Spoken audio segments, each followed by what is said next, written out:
Welcome to the Hills Health Next Summit. Please take your seats. The program is about to begin.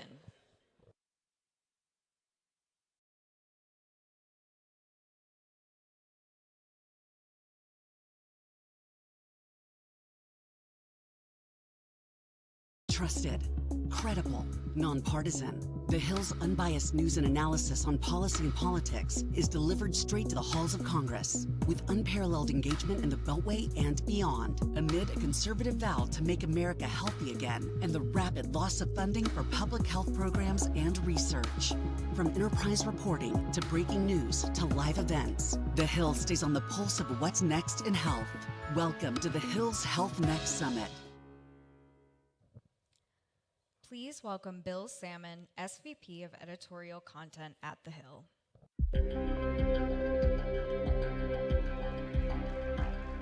Thank you so much. They usually have me stand in front of the stage because of my height, but I guess the camera angles are going to work out today. Thank you for coming today. My name is Bill Salmon. Welcome to the Hill's Health Next Summit. I am the Senior Vice President of Editorial Content at The Hill, and I'm so delighted that you're here today. You know, this may be day 7 of the government shutdown, but I am here to tell you that the Hill never shuts down. And from the looks of this crowd, it looks like you aren't feeling particularly shut down today. I think some of you look maybe a little fired up, although others may be waiting for the coffee to kick in. I just want to welcome everybody in the room and also everybody watching on our live stream. In fact, if you're following along social media conversation, you can use the hashtag #TheHillHealth. It is actually nice to see some familiar faces in the crowd that I actually remember seeing at our last Health Next Summit, which we held back in March. And it strikes me how much has changed in that short interval when it comes to healthcare. If you think about it, those campaign promises we were all talking about have now sharpened into actual policy proposals. Those freshly minted agency leaders are now implementing sweeping changes. And meanwhile, the usual torrent of global healthcare changes are continuing apace, and that sort of is redefining the very essence of patient access and care.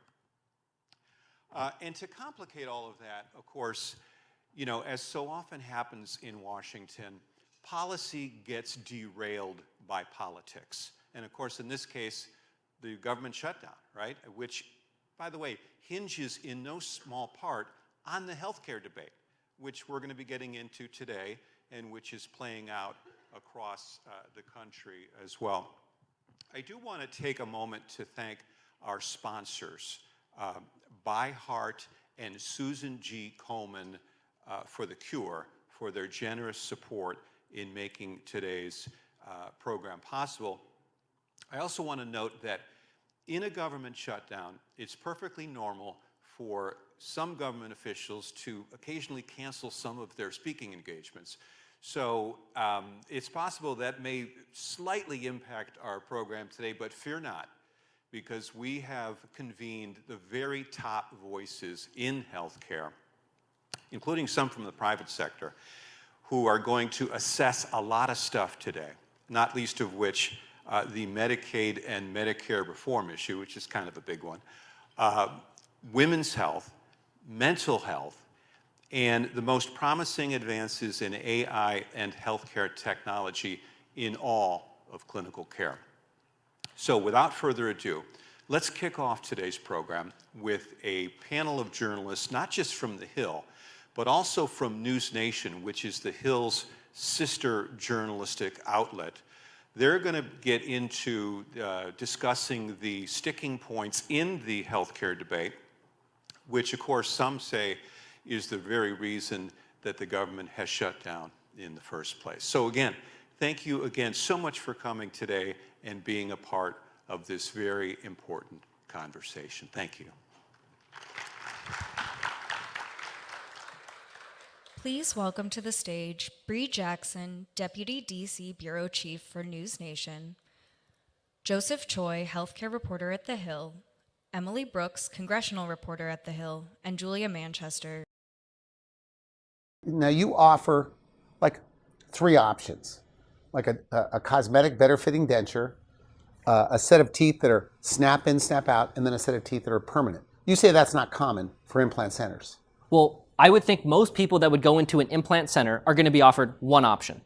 We want to get everyone up to speed about where things are. Last night we saw that two-stop gap.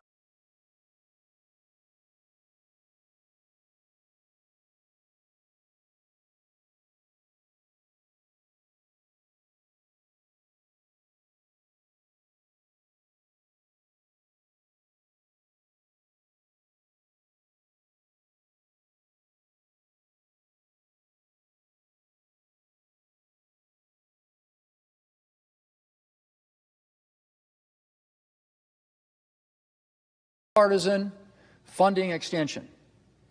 It's passed the House of Representatives, and it's currently sitting right here in the Senate, ready to be voted on. It has no new Republican policies, no partisan policy.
Is this a correct assessment of this?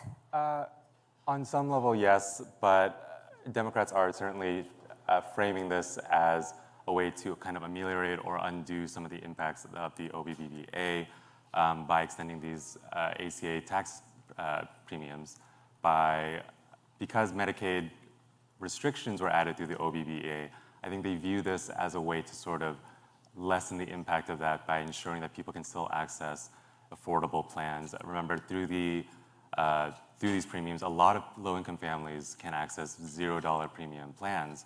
And so that's significant. And estimates indicate that maybe 22 out of 24 million recipients of these plans are receiving them thanks to these tax subsidies. So it's a very, saying we support affordable healthcare is like saying puppies are cute. It's a very popular and it's a very easy issue to say. There obviously falls down to the nitty-gritty of things, but essentially, it comes down to they failed to, they didn't really have a choice, but they couldn't stop the passage of the OBBA, but through this, they can possibly lessen the impact of what was passed. Emily, you cover House Republicans and the conservative movement very closely. She actually writes a newsletter of the movement. Very good. You should all subscribe. Thanks for that. Yes, needed to fit that in. But we're hearing Republicans and conservatives, led by President Trump, claim that this is about, the impasse is over Democrats trying to give illegal immigrants health care. Is that claim true? And what is the latest conversation on Capitol Hill surrounding that claim? Yeah, this is without getting too much into the weeds, what Republicans are saying is they're referring to things in the Democratic framework that would strip out things from the OBBA that would restrict healthcare access to migrants that might have some legal status, but Republicans say they shouldn't have legal status. There's also things about Medicaid reimbursement. So it gets very in the weeds, but getting into those weeds is kind of what Republicans want that to happen. Of course, Democrats at the central argument of what they're talking about, it's not that we really want to give illegal immigrants health care, and that's why we shut down the government. They're talking about these expiring Affordable Care Act enhanced tax credits at the end of the year. They're talking about other OBBA things that are affecting the price of health care.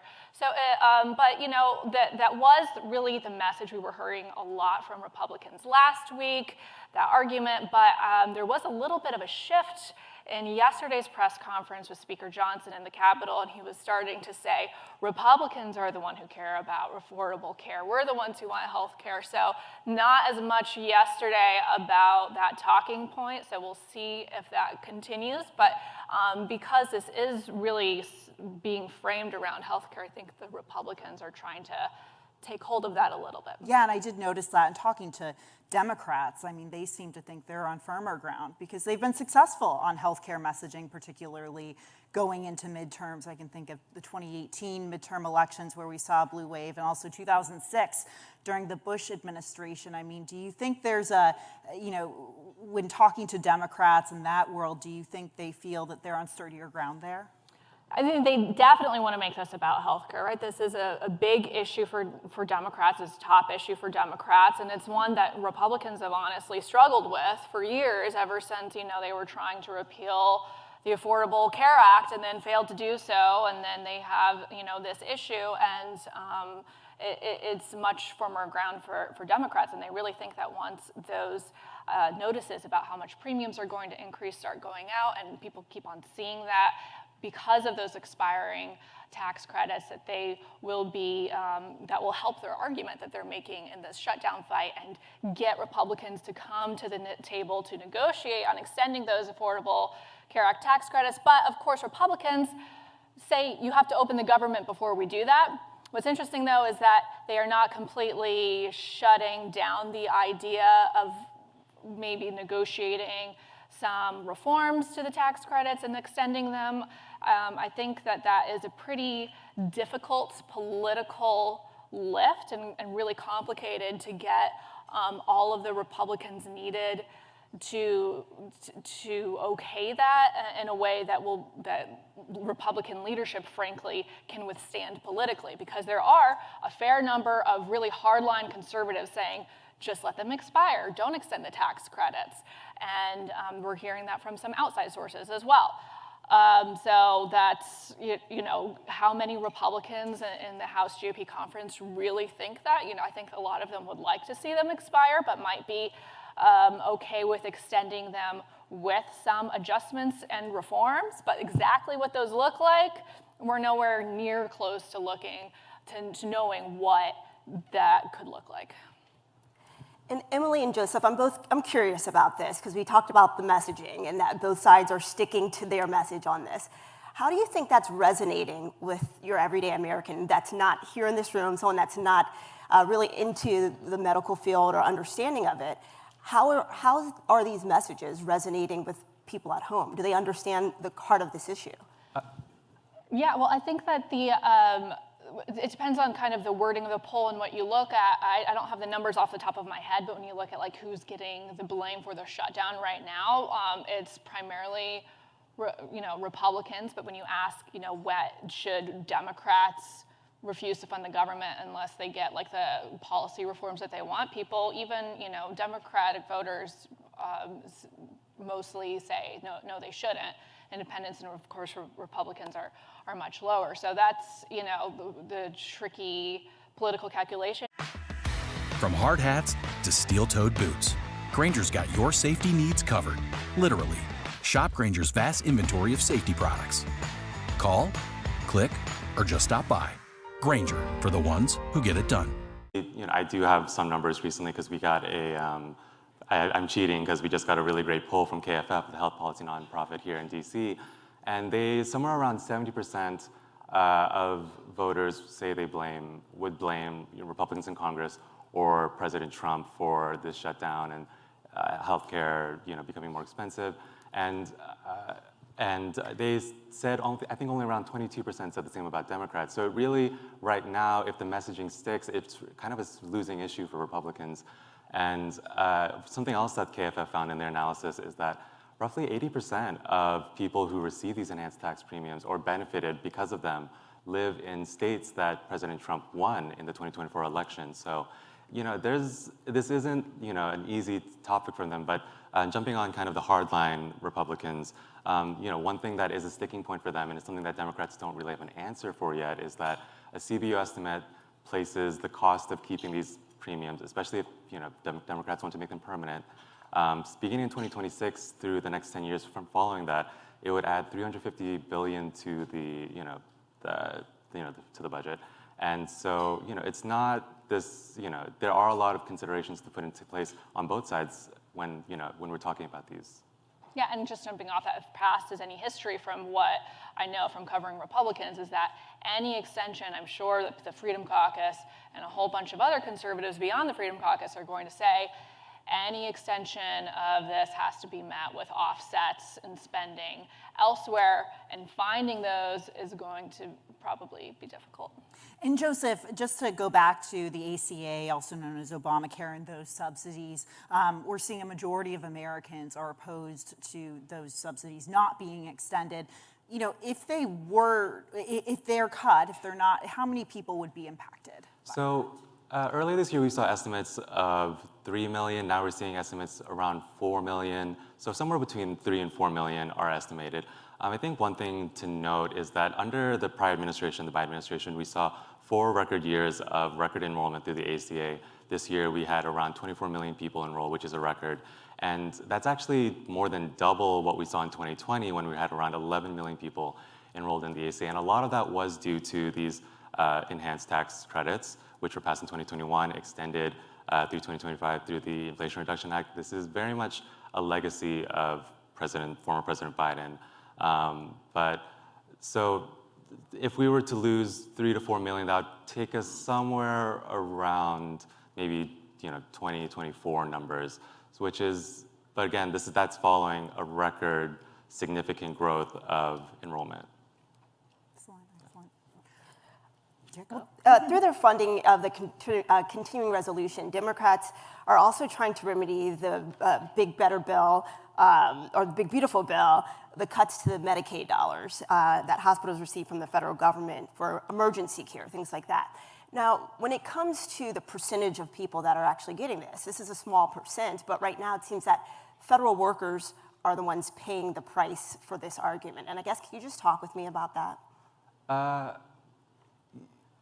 Yeah, it falls down to, rural hospitals are, we knew this coming beforehand that during the debate that rural hospitals will be impacted mostly by, significantly by the Medicaid restrictions, and Republicans were keenly aware of this. They tried to ameliorate that through some other legislative maneuvers. But at the end of the day, federal workers are the ones who have to sit down and make this happen. We're seeing this with the current shutdown, where some Medicaid services are being delayed, or they're not as salient because of the shutdown. So it just comes down to it's run. The government is run by people, for better or for worse, and the people are the ones who are getting caught in the crosshairs. I think that's all the time we have. We have a slate of a ton of great guests to bring up on stage, but thank you so much to Emily, Joseph, and my co-host Bree for this conversation. We're really looking forward to dive more into healthcare. Oh, and I was reading those time cues wrong. The beauty of television, everyone. It's like it's like a game of charades that Julie and I play. Emily, so we're going to keep going. Great. Speaking of keeping going, I'm going to ask you a question that's going to probably annoy you. Predictions for government shutdown. How long are we going to do this? Well, let's see. I think that the fact that there's no formal negotiations happening right now is not a good sign for a government opening soon. Look back to previous shutdowns. The last one that was 35 days. Really, that was over border wall funding, particularly, and really only prompted things to open back up after air traffic controllers started calling out sick, flights were being impacted, really the American public really started feeling the impacts of that. And I don't think we're seeing a lot of impacts on the public yet. We haven't even reached the first missed paycheck for federal workers yet. But one date that I do have my eye on pretty closely is October 15th, which is the next date for service members to get their paycheck. And in previous shutdowns, service members were not really impacted. Either Congress had passed funding for the military or they had passed a law to continue paying the troops in the shutdown. But this time, we don't have that yet. So that would be kind of like a political pain point where either I would think maybe Congress passes something before the 15th to try and pay service members, which would be a sign this is going to go a little bit while longer. Or if that's missed, that would be pretty unprecedented. If I could jump on, October 15th is also another pain point because it's also the first day of open enrollment in, is it Idaho? It's one of the, I swear I had this information in my head yesterday, but that is the first, Speaker Mike Johnson says they have an eternity to negotiate this thing. They have 3 months. But really, they have before November 1st, which is when open enrollment starts for the rest of the country, but they have maybe a week before that starts in one state for a lot of other people who are, looking to get on that plan. So, tick, tick, tock. And we have had like a little bit of indications. There was a comment, I think, Senator Collins yesterday said something. She was like circulating a discussion draft of what negotiations could look like, maybe. So, that's some signs. President Trump yesterday indicated he was open to negotiating on ACA extensions before, saying, but only when the government opens up, kind of keeping with that messaging from Republican leadership. But, right now, it's just warring messaging and press conferences and really Republican senators trying to pick off some more moderate Republican senators who voted to keep the government open back in March, hoping they change their minds. We haven't seen that shift yet. Right. Well, and since we're playing the guessing game, I hate to put you guys on the spot, but who are you keeping your eye on? Because someone's going to have to budge. If you had to point to a lawmaker that you'd keep a close eye on, who would you guys keep a close eye on and see that maybe they're going to come over to the other side? Well, I don't cover the Senate as closely, but I think that the two senators from New Hampshire, Jeanine Shaheen and Maggie Hassan, are both Democratic senators that Republicans are looking at. Senator Brian Schatz from Hawaii is also someone that people are looking at because he voted to reopen the government. Really, Gary Peters in Michigan is another one that people are looking at. So they're not having any, not moving quite yet, but those our colleagues have reported are senators that our Republicans are looking at to try and sway them. I'll throw this to both of you. One lawmaker that I'm interested in is Senator Mike Rounds. He's a Republican, but he has expressed some willingness, openness to extend those Obamacare subsidies. Could he be a major player or major someone who could shake things up here? I'm going to be honest, if Emily doesn't cover the Senate as closely, I even less so. I'm stuck in policy world a lot. I can't say I'm familiar with Senator Mike Rounds, and how he falls into the plate significantly. Yeah, I think that's going to be whoever is negotiating what ultimately will happen. It will be very, very close, I think, to Republican leadership because they are going to have to get the support from their conferences in order to extend this. I've had, Republican leadership sources talk to me and say, you know, I think people are underestimating how resistant some of the members of the House Republican Conference are to extending these tax credits, and it's going to be like a pretty, you know, big lift for them. It's not impossible. We've heard, you know, some willingness even from, I think, more conservative members to maybe extend this. I think, you know, I'm sure everybody in this room has seen Marjorie Taylor Greene go on X last night and say she was open to extending those, which is pretty shocking. She's a little bit on an island by herself, but that shows that it's not completely out of the question. Well, I just got the wrap it up signal from my producer, Julie, and I'm not kidding this time, I'm serious. So thank you all for joining me on stage today and joining Bree. This is a great conversation, and good luck in reporting, covering a shutdown. Interesting days in Washington. Thank you. Thank you.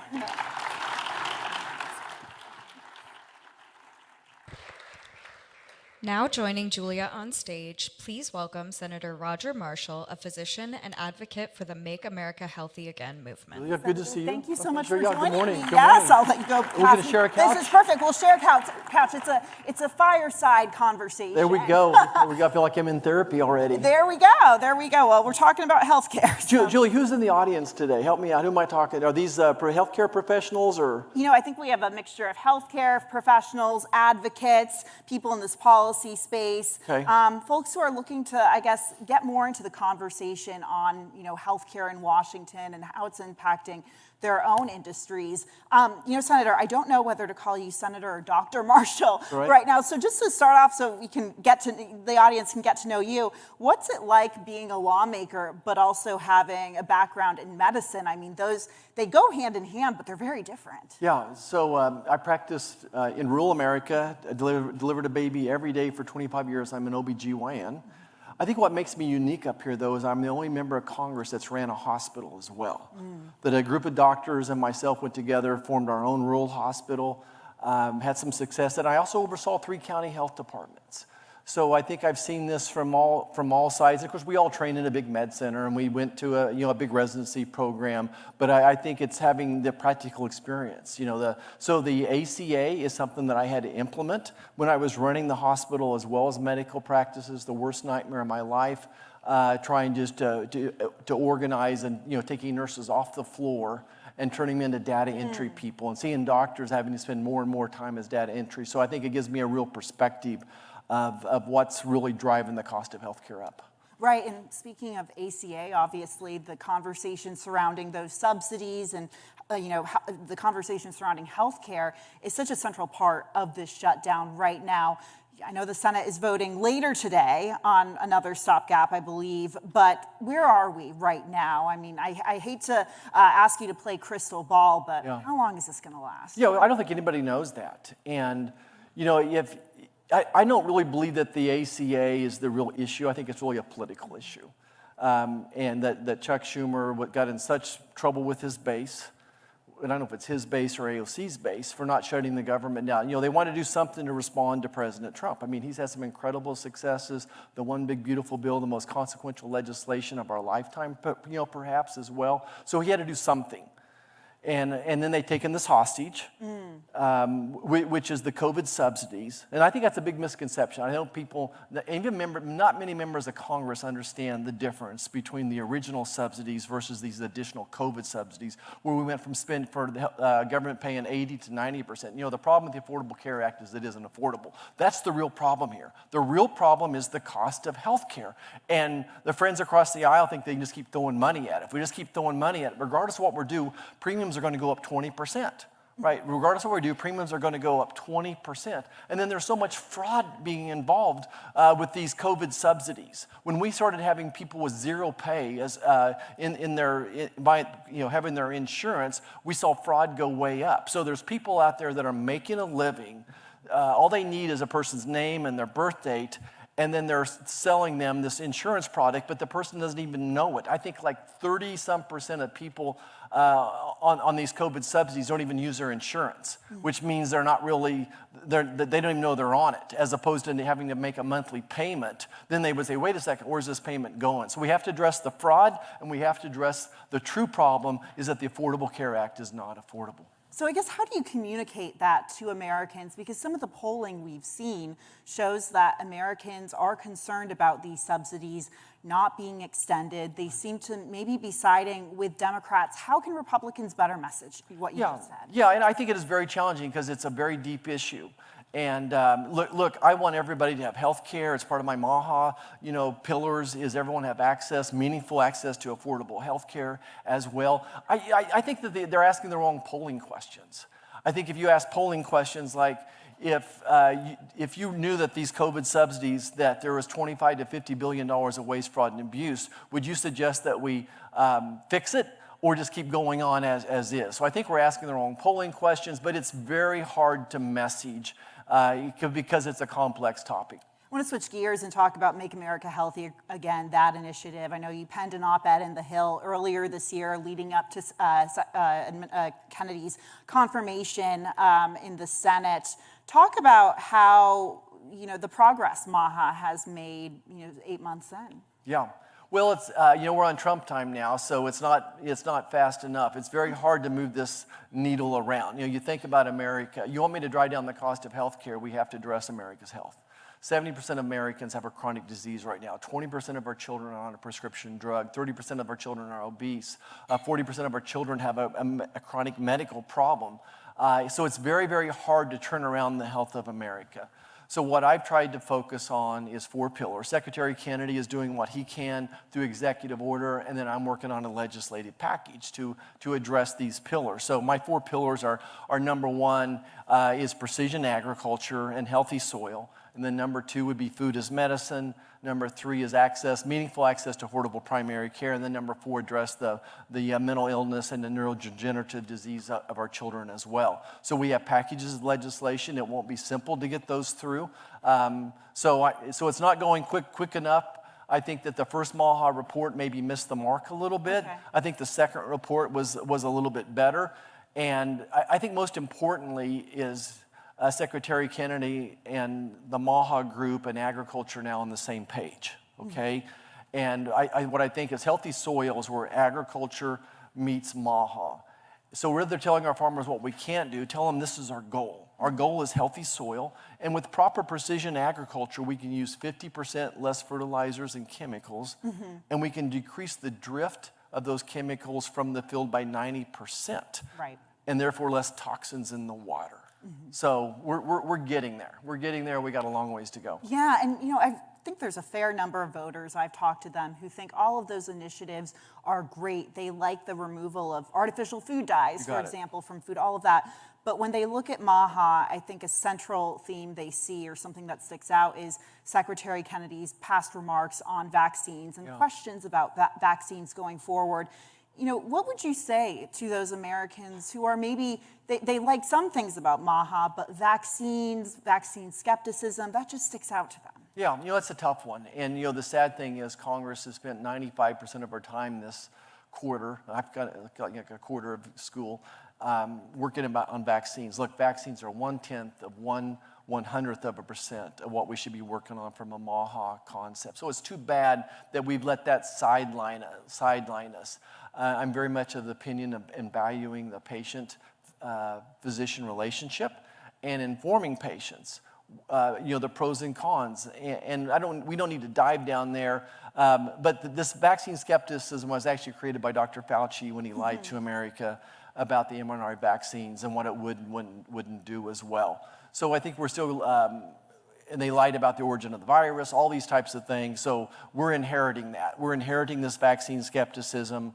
And this is, it's just, I don't know why, but people are just obsessed with it. But I'm so ready to move on and let parents decide with their doctors what's best for their children. And I think just, there's a lot of confusion among Americans right now because there is information overload, whether it is from the government, from lawmakers, from social media, from, the news media. I mean, a few weeks ago, we had this nationwide conversation about pregnant women taking Tylenol.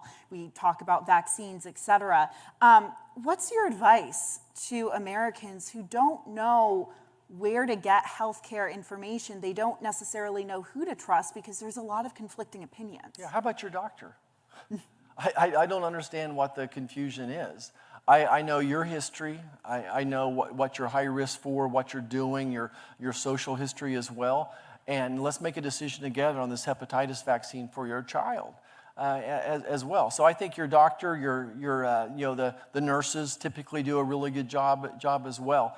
And you're right, there's just too much information out there, and everybody overreacts to one study. If I overreacted to every study I saw that something, coffee causes cancer, wine causes cancer, no, wine's good for you, no, wine's bad for you.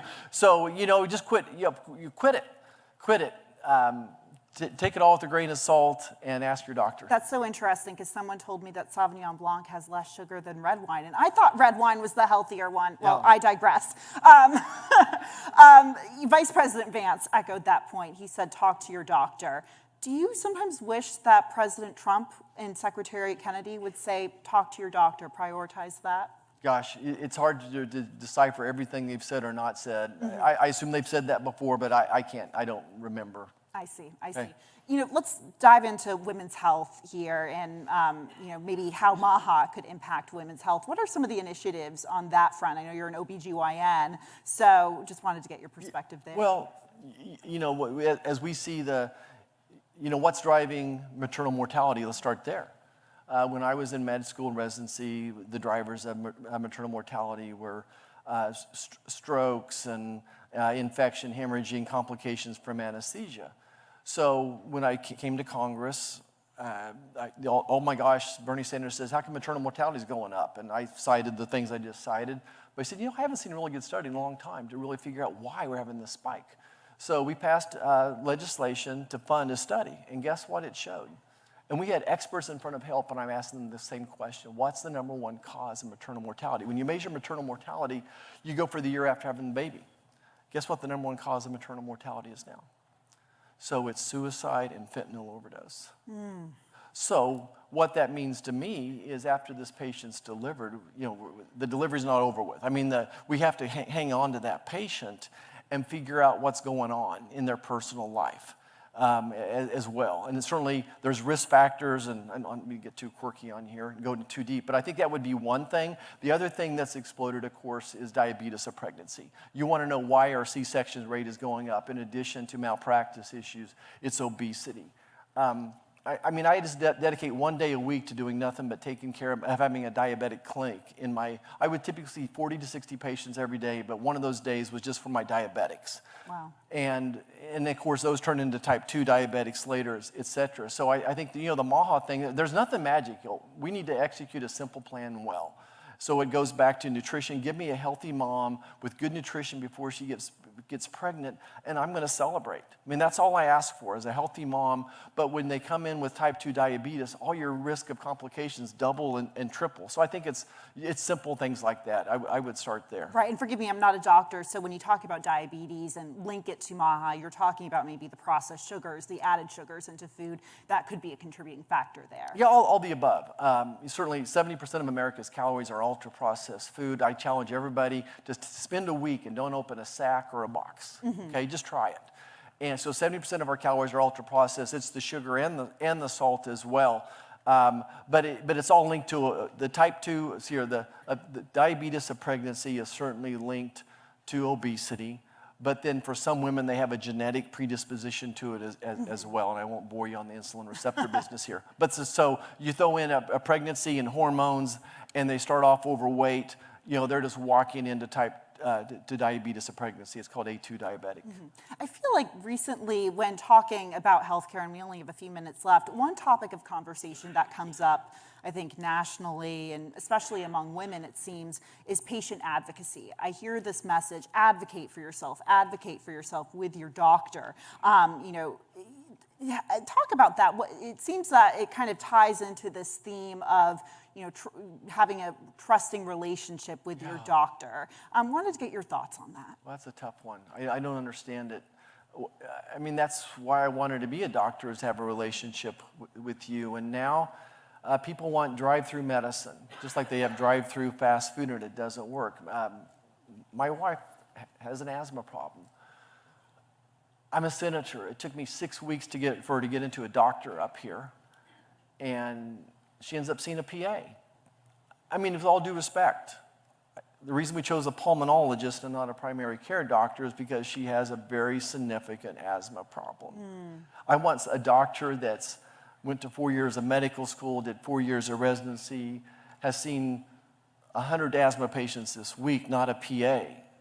So we went through this drive-through medicine, urgent cares and ER visits, and you know, frankly, I don't understand today's medical students and new residents why. I mean, they want to work 30 hours a week. Like, come on. That's not why we signed up for this. I worked 100 hours a week my whole life. That's just who I am. So I'm baffled by that as well. But I think you're onto something, that it is the relationship part of this.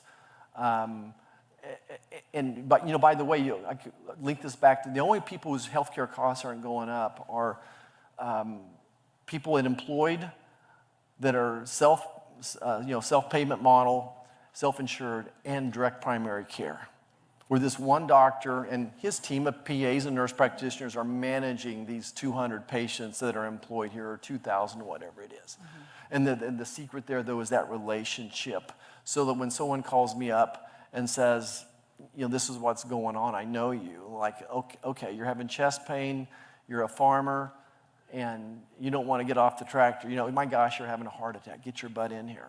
So you have to know the patient, like who you need to coach up. Yeah, anyway. Senator Marshall, I could talk politics and medicine with you all day. Unfortunately, our time is up, but thank you so much welcome. for taking the time to sit down with Thanks, us. everybody. Thank you.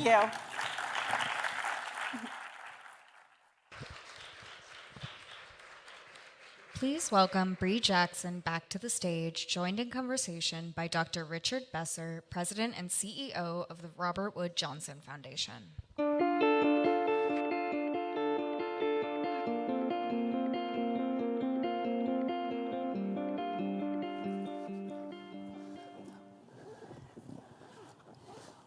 Dr. Besser, thank you for being here. It's a pleasure to see you in person. I've seen you on TV quite often, so thank you for being here. Well, thanks for having me. I'm looking forward to the conversation.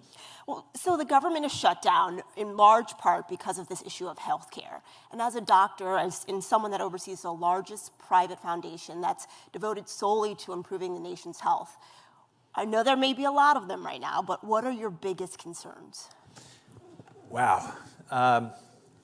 That is a tough question. You know, since day one of the administration, we have seen an all-out assault on people's ability to lead their healthiest life. So this latest chapter with the shutdown and discussions around subsidies for the Affordable Care Act is a very small part of what's taking place. If you look at the actions of the administration, firing of thousands of health workers, the reconciliation bill, which has led or will be leading to millions of people losing health insurance, millions of people losing food supports. These are critical factors for people and their ability to lead their healthiest life. Listening to the senator, people want to have a relationship with a doctor. We are moving towards a situation where tens of millions of people won't have that opportunity. And what that does is it shifts the cost of care to medical institutions that may not be able to support that. You know, one of the big concerns about the reconciliation bill and the big cuts to Medicaid is the strain that's going to put on rural healthcare in particular. Rural hospitals depend for a large part on Medicaid dollars to stay open. And it is a challenging situation. And so any cut to Medicaid will put a strain on those hospitals. And you know, I'm part of the Aspen Health Strategy Group. It's a bipartisan group, and we focused on rural healthcare this year. And one of the things that was really stressed is that when a rural community loses its hospital or its clinic, you don't only lose the opportunity to have healthcare nearby, you no longer are attractive for business to come in. No business wants to move into a rural community if there's not healthcare available. So it is a really complicated issue, but it's a big issue in terms of economic development. And if you look at the biggest drivers of health for people, it's income. So if you're losing jobs or you're losing your health care, you are creating a situation where health, just the aspect of leading a healthy life, becomes out of reach for millions and millions of people. And you touched on this, but you mentioned the firing of health workers. We've also known that some health departments have been cut. And I guess in all of this that's happening, which communities do you feel may be suffering the most from all of these cuts? Yeah, you know, I worked at the CDC for 13 years. And I also worked in federally qualified health centers as a general pediatrician for more than 30 years. And so the game of who's going to be hurt the most strikes me as, you know, the wrong game to be playing. Public health is practically invisible when it's working. But when it's not working, and the system is stressed with a new outbreak, with a water system that is making people sick, it becomes very, very visible. And public health is one of the great levelers in our society. It's one of those things that helps ensure that everyone has the opportunity to lead a healthy life. So whether you're talking about vaccinations and making them available for free to all children in America, or you're talking about having a public health system that makes sure the food you eat is safe, the water you drink is safe.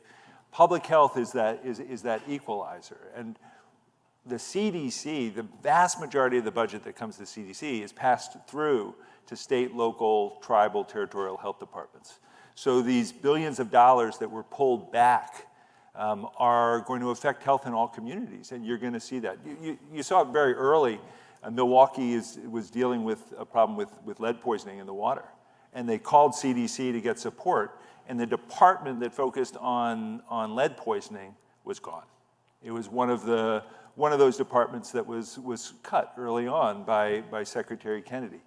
Those things, you only see it when they're stressed, but if you're in a community and you can't drink the water, you feel it. And speaking of Secretary Kennedy, you've been a vocal critic of Secretary Kennedy, and in a letter with 8 other former CDC directors, I'm going to use your words in this letter, that you accused Secretary RFK Jr. of endangering every American's health by dismantling established scientific norms. In your view, what are the most immediate risks posed by these leadership changes? Yeah, the idea that we have as a Secretary of Health, one of the nation's leading anti-vaccine advocates, is absolutely frightening. As a general pediatrician, I spent a lot of time talking to parents about vaccinations and answering questions, the pros, the cons, those issues. But when you have a Secretary of Health who is so anti-vaccine, who clearly has come in with a very strong agenda to make it harder and harder for parents to do the right thing for their children, to do what they want, and that's protect their children from preventable diseases. It's absolutely frightening. I mean, it's hard to pick one action that he's taken. The firing of the advisory committee to the CDC that makes recommendations around vaccination.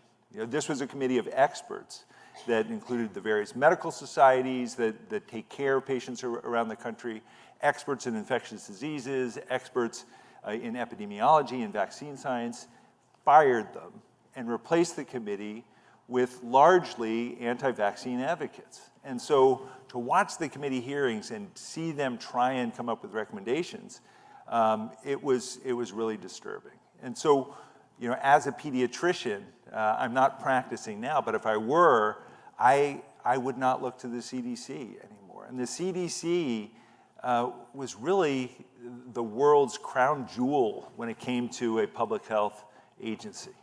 And unfortunately, that's not the case anymore. There's terrific people still working at the CDC, but its ability to do its job has been severely compromised. And you touched on this a little bit, but we know there's a lot of medical disinformation swirling around out there, in particular around vaccines. And why is this misinformation around vaccines so crucial, so hurtful? It's hurtful because parents want to do the right thing. And anything that the government does that undermines trust in vaccination will lead some parents who want to do the right thing by their children to, I think, make the wrong decision. The CDC doesn't mandate the vaccination of children. It makes recommendations. Those recommendations are then taken by states, and it's states, and in some places it's cities and local public health departments that set the requirements for school entry. But following the Secretary's committee hearings, you saw Florida, the Surgeon General in Florida basically say that vaccination for children going to school should be voluntary. That is a frightening thing. You know, I've done a lot of global health work, and I've seen wards of people with polio. That's not something we want to see again in this country. And it's not fear-mongering. These diseases are under control because we vaccinate. And we vaccinate because the diseases that could come back with a fury can be devastating. And so it sows confusion for parents when you have a What's the best way to keep kids out of detention? Prevent problems before they develop. Research in Douglas County shows there's a need to connect kids with early intervention programs that prioritize prevention, education, mental health, and career opportunities. Every young person needs a trusted adult in their lives. That's why it's important to invest in resources that connect youth with adults to make their lives healthier and our community safer. To find a list of early intervention programs in Douglas County, visit leadingreform.org. We are seeing policy after policy that is taking us in the wrong direction when it comes to health. It is creating more and more barriers to health. When you see the administration come in and slash the budget for the National Institutes of Health, cancel any grant that has the words diversity, equity, and inclusion in it, research to try and understand issues of maternal mortality. We were hearing a conversation around that. Why in America are black women twice as more likely to lose a baby or to die during pregnancy? I mean, that shouldn't be. You can get to the answers with research, but if that research isn't allowed, it moves us in the wrong direction. I lost the thread. It's a complex issue. Yeah. So we have an administration that has a fundamentally different view on its role and the role of government in terms of people's lives and health. And when you look at philanthropy's role in this, that's where we were, philanthropy.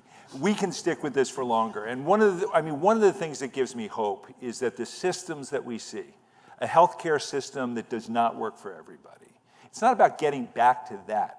It's about creating a vision for what could be. We're the only wealthy nation in which the entire population doesn't have access to healthcare. Well, that doesn't have to be. We can create a way of getting there that is much less costly than the system that we have.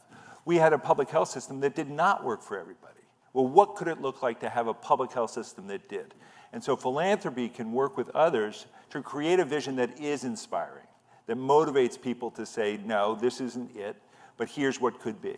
And that's what we want to see. What role does the private sector play in developing this equitable system? Well, you were saying that I've been a loud voice speaking out. I've heard silence from the private sector. And I think, until we see the private sector speaking out, it's going to be very hard to move the needle.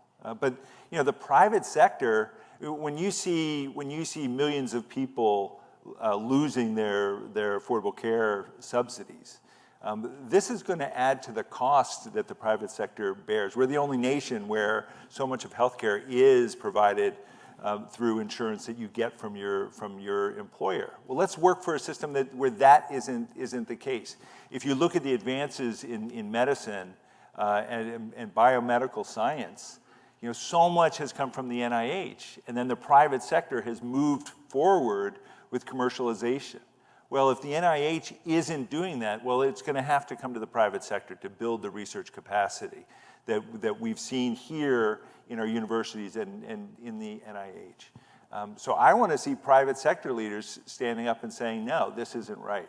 This isn't, the U.S. should not give up its role as the leader in biomedical science. There's a lot that the private sector could be doing that it's not. And I think part of it is that each sector, one by one, has been frightened into silence. And that has got to change. In AI, this is something that's become a part of our everyday lives. What role do you see AI playing in improving health systems? Yeah, I mean, artificial intelligence has incredible potential for good, but it also has potential for harm. And one of the areas that we have concerns about is if you look at AI that's used for medical decision making, it's based on existing data. And if existing data has built into it bias by race, by gender, by sexual orientation, then the AI itself is going to generate biased outcomes. And that's something that we have funding that's working to address that. But you need to see the sector really embracing that in a big way. If the reason for different outcomes by race or by gender has to do with barriers to health, barriers to access to health, barriers to compliance, barriers to making it harder to come for follow-up, you may see in those data systems that the outcome by race and gender are different. But if you can address the underlying cause, differences in income, differences in outcome, you'll see those go away. And so it's very important that we don't build AI systems that entrench and solidify the structural racism and sexism that's in our healthcare system. And we've talked about some barriers here, we've talked about challenges here, and even in talking about these tough issues, you seem to take on an optimistic tone about achieving health equity. And just where do you see the momentum in achieving that goal and moving forward with health equity? Pediatricians by nature are optimists.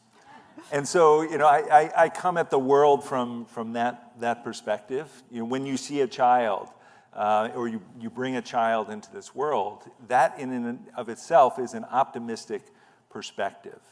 When I see young people standing up and saying, no, there's a better way, that gives me optimism. When I hear people speaking out and saying, not only is diversity, equity, and inclusion not illegal, these are fundamentally American values. We have a nation where everyone should have the opportunity to dream and see those dreams come true. And if we can provide a vision for that, it's going to rally people, and we're going to get there. So I do see this moment as one where we need to not say, let's go back to what was, because that wasn't working for so many people in our country. We can provide a vision for something better. And we've touched on a lot of different topics today, so thank you for going through all these topics. But for you, what's the most important message that you want to send to this room when they're walking out, when they leave today? What do you want them to remember about this conversation? What we are seeing is a wholesale destruction of our public health system, and we cannot allow that to take place. We need our elected officials to do their job and to say this is going to harm the people who brought us into office, and we can't accept this as the new normal. What's the call to action? Stay informed. If you're a parent, talk to your doctor about vaccines, because we're entering the winter season, and that is a time when there's a lot of respiratory viruses going around. But find out the pros and cons and make the right decision. But if I were a parent and I were sending my kids to school, I'd want to know what the vaccine coverage rate was in my kids' classroom. Dr. Besser, thank you for your time today. Thank you.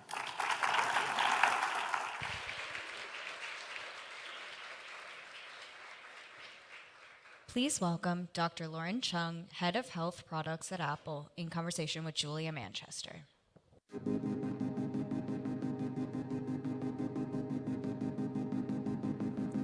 Dr. Chung, it's great to be here, and thank you so much for joining us. I appreciate it. Thank you so much for having me. It's really fun to be here. I'm really excited for this conversation because I think oftentimes when I talk about wearable health with friends and family, the question I have is, how does it know if it's on your hand or your wrist, what have you? Obviously, the Apple Watch goes on your wrist and it's connected to your pulse, all of that. I won't get too in the weeds there, but I wanted to get your take on how is wearable health changing. I know that Apple has really dived into the hypertension space, for example, which is fascinating to me. Yeah, there is so much going on in this space right now, and so it's a really exciting time to be here. When it comes to wearable health, I'll talk a little bit perhaps first about how we think about our mission in health. And what we're really here to do is to empower our users to live a better and a healthier day. And we do that by really making sure that we're democratizing access to important health insights. Ones that maybe you would traditionally only get in a clinical setting, but we're taking those clinically validated tests and bringing them to life in really fun, enjoyable ways where you can use them to really take care of your own health in a proactive and preventive way.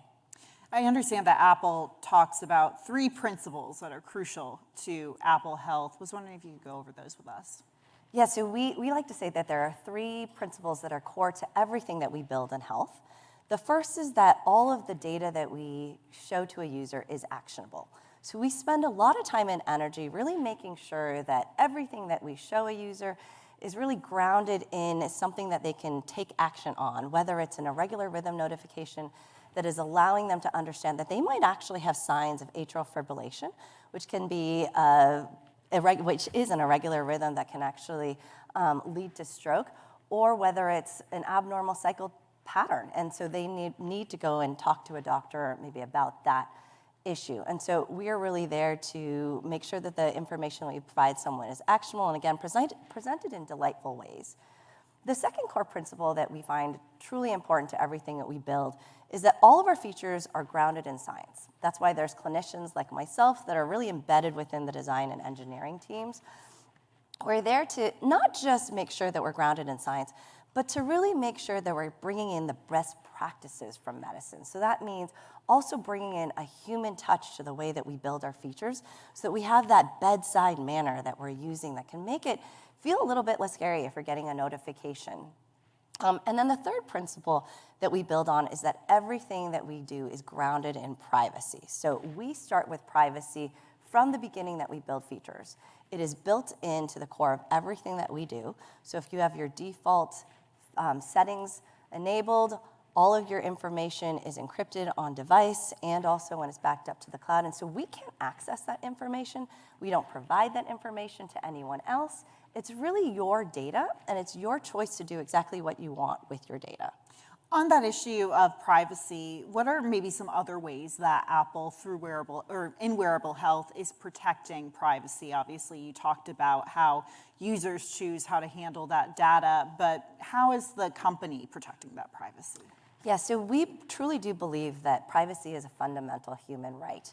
And in order to protect that, if you have your default, if your device is locked with passcode, Touch ID, or Face ID, all of the information on device is encrypted while there. And if you are backing up to the cloud and using your default 2-factor authentication, then it is encrypted while in transit to and while stored on our server. So again, we can't access that information. But what is really important is that because we're building it in right from the beginning, it actually means that we run our studies differently, and actually that we have to do many more studies than most people would, because we actually have to go out and collect consent to actually get your health information to be used for product development. And because of that, we're conducting research in novel ways. So in our research app, we actually allow people to choose exactly which data they want to share with researchers, which is something that's very unique to our study. And sometimes that means that we actually release some of our features a little bit slower than others might, because we are really dedicated to ensuring that privacy is built in right from the get-go. I want to turn to women's health. Obviously, in conversations about wearable health, I understand that Apple, other tech companies are really zeroing in on this space. How is Apple looking to hone in on women's health? Yeah, it's been a large passion area of ours for quite some time. I think one of the things that makes what we do so impactful to those around us is that we're not afraid of the hard or even sometimes uncomfortable topics that are meaningful to health. And that's menstrual cycles as well as mental health. And so we were probably the first big tech company out there to actually, in a keynote, get out and describe and really kind of evangelize our menstrual cycle tracking features. And those menstrual cycle tracking features are there because the menstrual cycle is absolutely critical to a user's understanding of their health. And so we want them to be able to track that aspect of their health and also to get notifications when we notice an abnormal pattern arising in their cycle. And so we've spent a lot of time and effort to not just build features that can help users understand what is normal in their menstrual cycle, but also to advance the science. And that's where we, at the same time that we announced our cycle tracking features, announced a groundbreaking, large, longitudinal digital women's health study, which was one of the first of its kind. And that study is continuing to run. And we had numerous publications in partnership with the Harvard T.H. Chan School of Public Health to really advance the science of women's health. You know, I understand there's a lot of new health metrics that Apple now tracks. Which ones should a new user focus on as they're starting their wearable health journey? Yeah.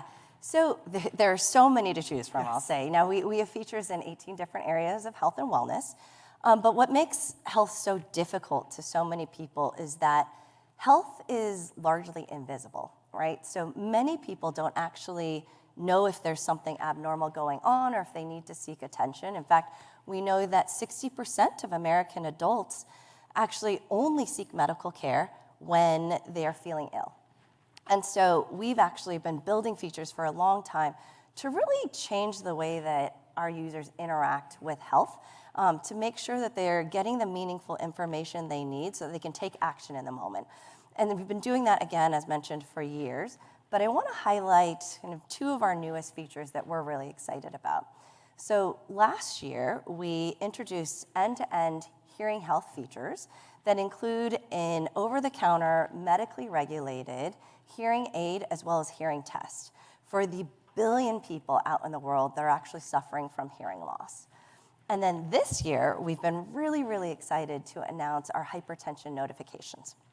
And if that's something that you don't have turned on, we absolutely recommend that you turn that on.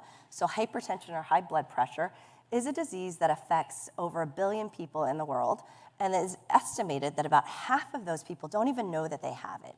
And that's important because hypertension is often called in the medical realm the silent killer.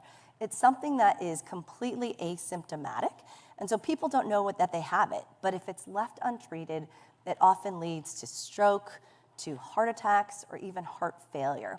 And so now with hypertension notifications, you can wear your watch and get notified if you have signs of what we call stage 1 or stage 2 hypertension, so that you can then go have an informed conversation with your doctor on what the next steps are that you need to take. How, you know, with something like hypertension, which is so under the radar, forgive me for sounding naive, but how can it tell? I mean, what are the metrics that it's using? Yeah, so the hypertension feature is built off of a variety of different sensors on the watch, but ultimately takes a look at the blood vessels and understands through the patterns that we are detecting and using AI. It tracks over the course of a month whether or not there are patterns that are similar to those of someone who might have hypertension. Gotcha. You know, we're sitting here in Washington, a lot of healthcare advocates or people who work in the healthcare space in this room right now. What actions are you most interested in seeing from Washington, from the Beltway, when it comes to digital health? So digital health has just a tremendous ability to impact health broadly, not just healthcare, right? So when we think about healthcare, we often think about the direct interaction that you might be having with a doctor or the direct care that you're receiving from a doctor. But what we're building is actually building health. And so we're expanding someone's ability to take care of themselves. It's not just about when you're feeling ill, but really about trying to get ahead of it. And that's what we're doing with our everyday features, is really helping users understand what might be going on so they can have that informed conversation with a physician earlier, before they end up with a bad outcome. And so when it comes to what folks on the Hill can do, for us, it's really been about increasing access to these devices. We know that there's acts like the Wear It Act that have been proposed that allow users to actually use their HSA and FSA funds to purchase these types of devices so that they can actually use kind of the everyday features, but also really use all of the health features that are available on them as well. What has the feedback been to a number of these health features? I mean, I know the majority of people I know have an Apple Watch or use Apple Health in some way, but what are some of the more popular, I guess, programs or metrics that users use, and what do you foresee becoming more popular? That is such a hard question to answer. It has actually been a really fun journey for us. We have gotten what we call Dear Tim letters, where our users are writing in to Tim, kind of telling us about all of the things that they have found by using our features, and they've been really, truly inspiring. And so we've seen folks bring in abnormal heart rate trends to their physicians. We've seen folks bring in notifications from their regular rhythm notification to their physicians and getting diagnosed with that. I mean, every single feature that we've built, we've actually had some sort of notification or some sort of letter that's been sent to Tim, really kind of saying how much it's changed their life. But I'll point out one that has really been near and dear to my heart around mental health. And so a couple of years ago, we released one of our newest mental health features, which we call State of Mind. And we did that because mental health is as important to someone's health as physical health, but it's often underappreciated. It's something that is, unfortunately, rates of depression, anxiety are on the rise worldwide. And so we wanted to help users better understand their mental health. And so State of Mind allows people to log their moods and emotions, which by the science we know can actually improve emotional regulation, and through that can actually decrease symptoms of depression and anxiety. Alongside that, you can figure out and see what might be contributing to your mental health. And then lastly, it has a set of mental health assessments or questionnaires. These are the ones that you traditionally get in a doctor's office to evaluate for symptoms of depression or anxiety. Well, now they're available on your phone, and you can do them anytime, anywhere that you want. And so we actually had a user write in and say, right when we released this, that he went in, took the assessments, and found out they had a severe risk for anxiety and depression. And that prompted him to go to the doctor and have a conversation. He said, this is the best I've ever felt in 10 years. I knew that I had some anxiety, but I never knew how severe it was. And by being able to take that questionnaire on your device, I was actually able to get the help that I needed. We only have a few minutes left, but what's one area where maybe of healthcare where Apple hasn't explored, where you hope to get involved in? Is there a particular part of healthcare that you could see Apple maybe making more of a bigger presence in? I think that right now we're at this incredible inflection point in health, and a super exciting one. And I won't say that we haven't explored it. I think we're really in the early innings of what we're doing in health, and that there is so many more opportunities to do even bigger and better things. And I'll leave it at that, because I do really think that there's just so many places that we can take it. And it's not just about what we're doing with our own health features. We've really been excited about how we're enabling third parties to actually use these health features as well, and that includes health systems. So we're seeing really delightful ways that health systems are integrating our features into the way that they care for patients. Dr. Lauren Chung, thank you so much for joining me here today. I appreciate it.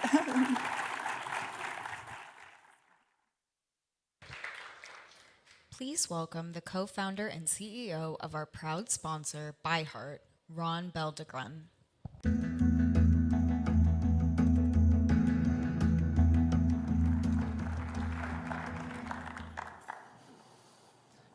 Good morning. What a pleasure to be here amongst so many leaders in health policy. I'm Ron Beldegren. I'm the CEO and co-founder of ByHeart, next generation infant nutrition company. With our launch, we became the first new infant formula manufacturer in over 15 years, and we're one of 5 companies in the country supporting this critically important first food for babies. You know, in the hallways, many of us are talking about this historical time in food and this really ongoing food revolution. You know, consumers don't want to wait to get sick anymore. They are taking proactive control of their health and wellness, and increasingly, that is through food as health. At ByHeart, we believe that that conversation needs to start in the first day of life and in the first food that we feed our babies. How does Plattsmouth High School Career Academies build pride in their community? We're preparing our students for a path beyond high school while they're still in high school. With a lot of involvement and support from our community, it makes it all possible. It is state-of-the-art automotives, it's state-of-the-art welding, it's state-of-the-art construction, and our culinary companies for nearly 100 years, and so the science was moving faster than the industry was. We spent about 7 years bringing the world's experts together in breast milk science to bring forth the first patented new innovation infant formula. We ran the largest clinical trial in over 25 years to clinically prove benefits to babies and built and established 3 domestic manufacturing facilities here in the United States. It's a pivotal time in our industry. You know, with HHS's announced Operation Stork Speed, it's shined really a light on this critically important first food. And this is really a moment that we can kind of drive this industry forward. We're delighted to provide kind of our lens to help play a small part in ensuring that the kind of goals are met to drive a more innovative and more resilient infant formula supply chain. Because the 2022 infant formula shortage really was a wake-up call. I think it exposed the biggest food security risk in this country that not enough people were talking about. When one plant temporarily went down and half the nation's parents couldn't find sole source nutrition for their babies. That shouldn't be anything that any of us ever experience. But unfortunately, that was sort of the tip of the iceberg, because the role of this industry should not just be that when a parent needs infant formula, they can find it on a shelf. It should be that when a parent needs infant formula, they can find the highest quality infant formula on the shelf. Breast milk science has evolved tremendously, and it is our role to really further, the new kind of nutrition science in this role, in this category. And so, what is there to be done? To the kind of policy makers and leaders and regulators in this room, we're focused on kind of 3 things for consideration. The first is, as FDA embarks on the first kind of nutritional review of infant formula standards in nearly 30 years, the conversation cannot only be about subtraction or what we take out of our infant formulas to make it cleaner. It must also be about purposeful addition. What are those bioactive components of breast milk that we are adding to drive its health outcomes? That is a critical focus. Subtraction is very important. As the first company to use organic grass-fed whole milk, we could rely on the natural fat in milk and reduce the need for oils and remove palm oil and soy, and of course we remove corn syrup. But if the goal is to really address the root cause of health, the future cannot just be a cleaner version of a 15-year-old recipe. It needs to be clean and highly functional, like breast milk. Breast milk science has evolved a lot, and we have demonstrated at ByHeart that it's possible to bring some of those really important components to formula. For example, we brought the 2 most abundant proteins in breast milk to formula for the first time, proteins that in their time as humans has evolved to be the first sip a baby takes to build their immune system, to build their gut microbiome, high-quality protein to drive metabolic health, proteins that were largely missing from formula until now. So it's time for the regulations to modernize and really look at latest breast milk benchmarking to ensure we're referencing the latest nutrition science. So number 1, not just subtraction, but purposeful addition to close the outcomes gap. Number 2, we need to raise the bar on claims and marketing in this space to really require rigorous clinical trials to support a claim. No clinical trial, no claim. In this category at a shelf, a parent does not need a laundry list of marketing claims. They need evidence to support this most important decision we make, what to feed our babies. And number 3, we should incent innovation, not just shortcuts. We should reward the companies that are investing in original research and in building domestic manufacturing for this critically important product. In conclusion, You know, the MAHA report that came out earlier this year alluded to, you know, families looking to Europe for cleaner infant formulas. We have seen through our journey firsthand the leadership in this country in pediatric nutrition and breast milk science and high quality agriculture.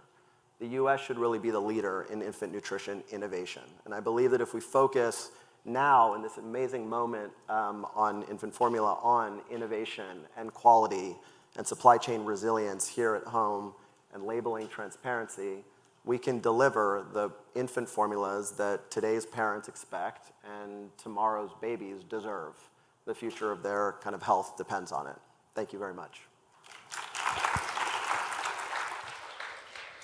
Thanks again to ByHeart for their support of today's program. We will now take a short coffee break. For those in the room, stretch your legs, talk to the person next to you, grab a coffee or tea, and enjoy the Truvani bars donated by the Food Babe blogger Vani Hori, who will be speaking later today. After the break, we will also hear from Patrick Quigley, co-founder and CEO of Sidecar Health, as well as former CMS Administrator Chiquita Brooks-LaShore, Nancy Brown of the American Heart Association, and more. Please also check in with us on our social channels. Let us know what you're thinking using the hashtag #TheHillHealth and tagging @TheHillEvents.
Welcome back to the Hills Health Next Summit.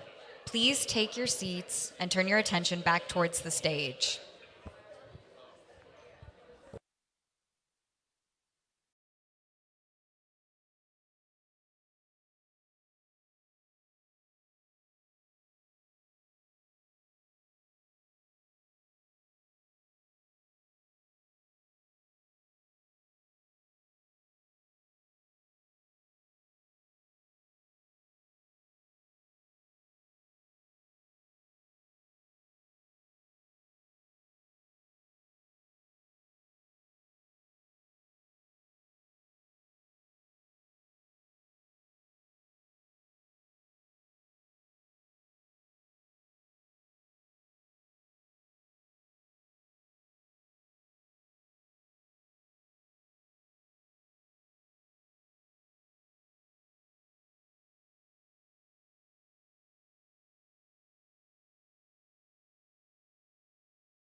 Most people are too lazy to do this, but it saves homeowners a fortune.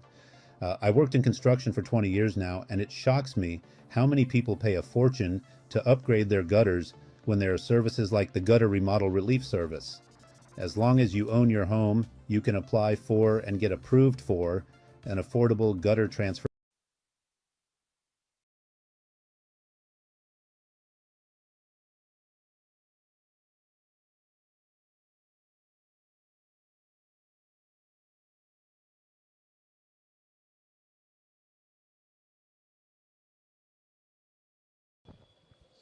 Welcome back to the Hills Health Next Summit. October is Breast Cancer Awareness Month. To discuss the importance of screenings and awareness, please welcome Valerie Nelson, Manager of Federal Policy and Advocacy at Susan G. Komen for the Cure, one of our sponsors this morning. All right, good morning, everybody. I have the pleasure of speaking to you right after coffee, so hopefully you're awake. As you heard, I'm Valerie Nelson. I am Susan G. Komen's Manager of Federal Policy and Advocacy, serving the breast cancer community. Of course, with this being Breast Cancer Awareness Month, breast cancer might be on the mind for a lot of you. This time of year, you see a lot of pink ribbons, a lot of pink things popping up.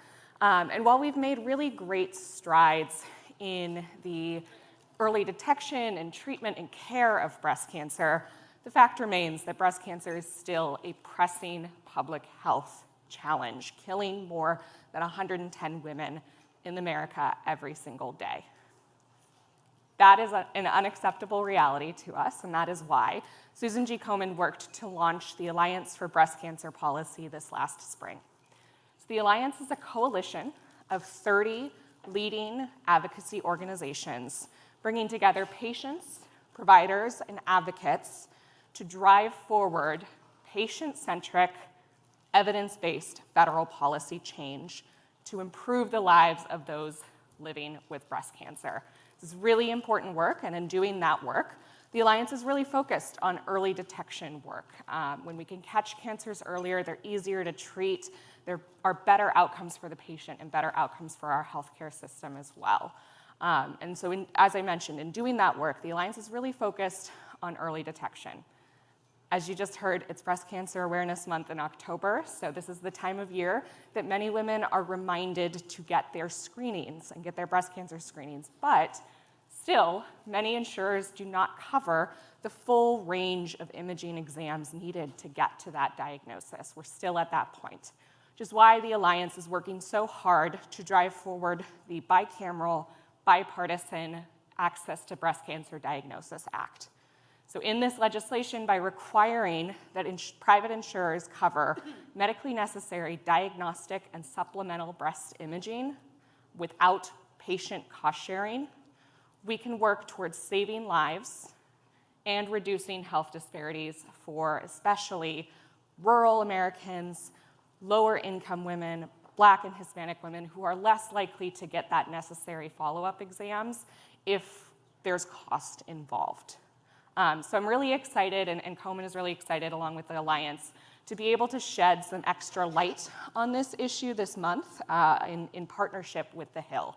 So we'll be hosting an in-depth conversation on the Access to Breast Cancer Diagnosis Act on October 22nd with The Hill to discuss not only that legislation, but also gaps in access to early detection and what Congress can do to address these pressing financial barriers for women across the country.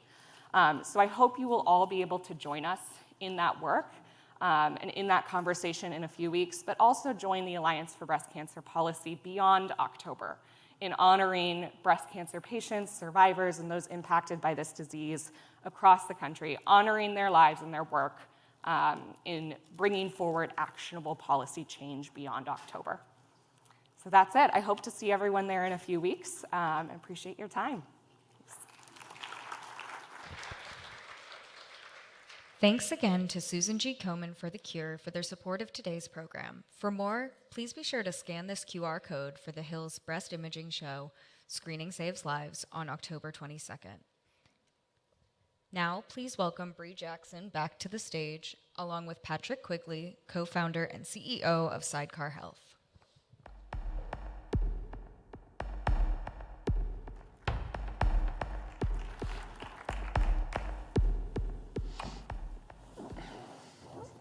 How's everyone doing?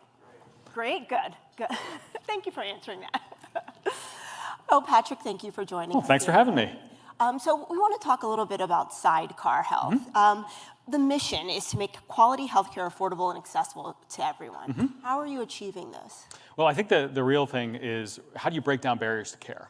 And you had kind of mentioned this before we got on stage, if I'd be willing to talk a little bit about my personal journey. And so everyone's healthcare journey is, especially if you're an entrepreneur, entrepreneurship is very personal. So I have 3 kids, very fortunate. My wife and I have 3 kids. And when one of my children was very young, we had a lot of healthcare issues that we had to deal with. And I'm not traditionally a healthcare guy. I'm a mechanical engineer, which would be held against me at every possible moment.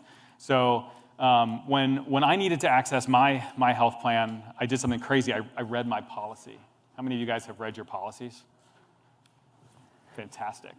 So I read my policy and I realized kind of what my out-of-pocket maximum were, how to kind of get care, because when my son was diagnosed, I was told I needed prior authorization to get access to the care that I needed.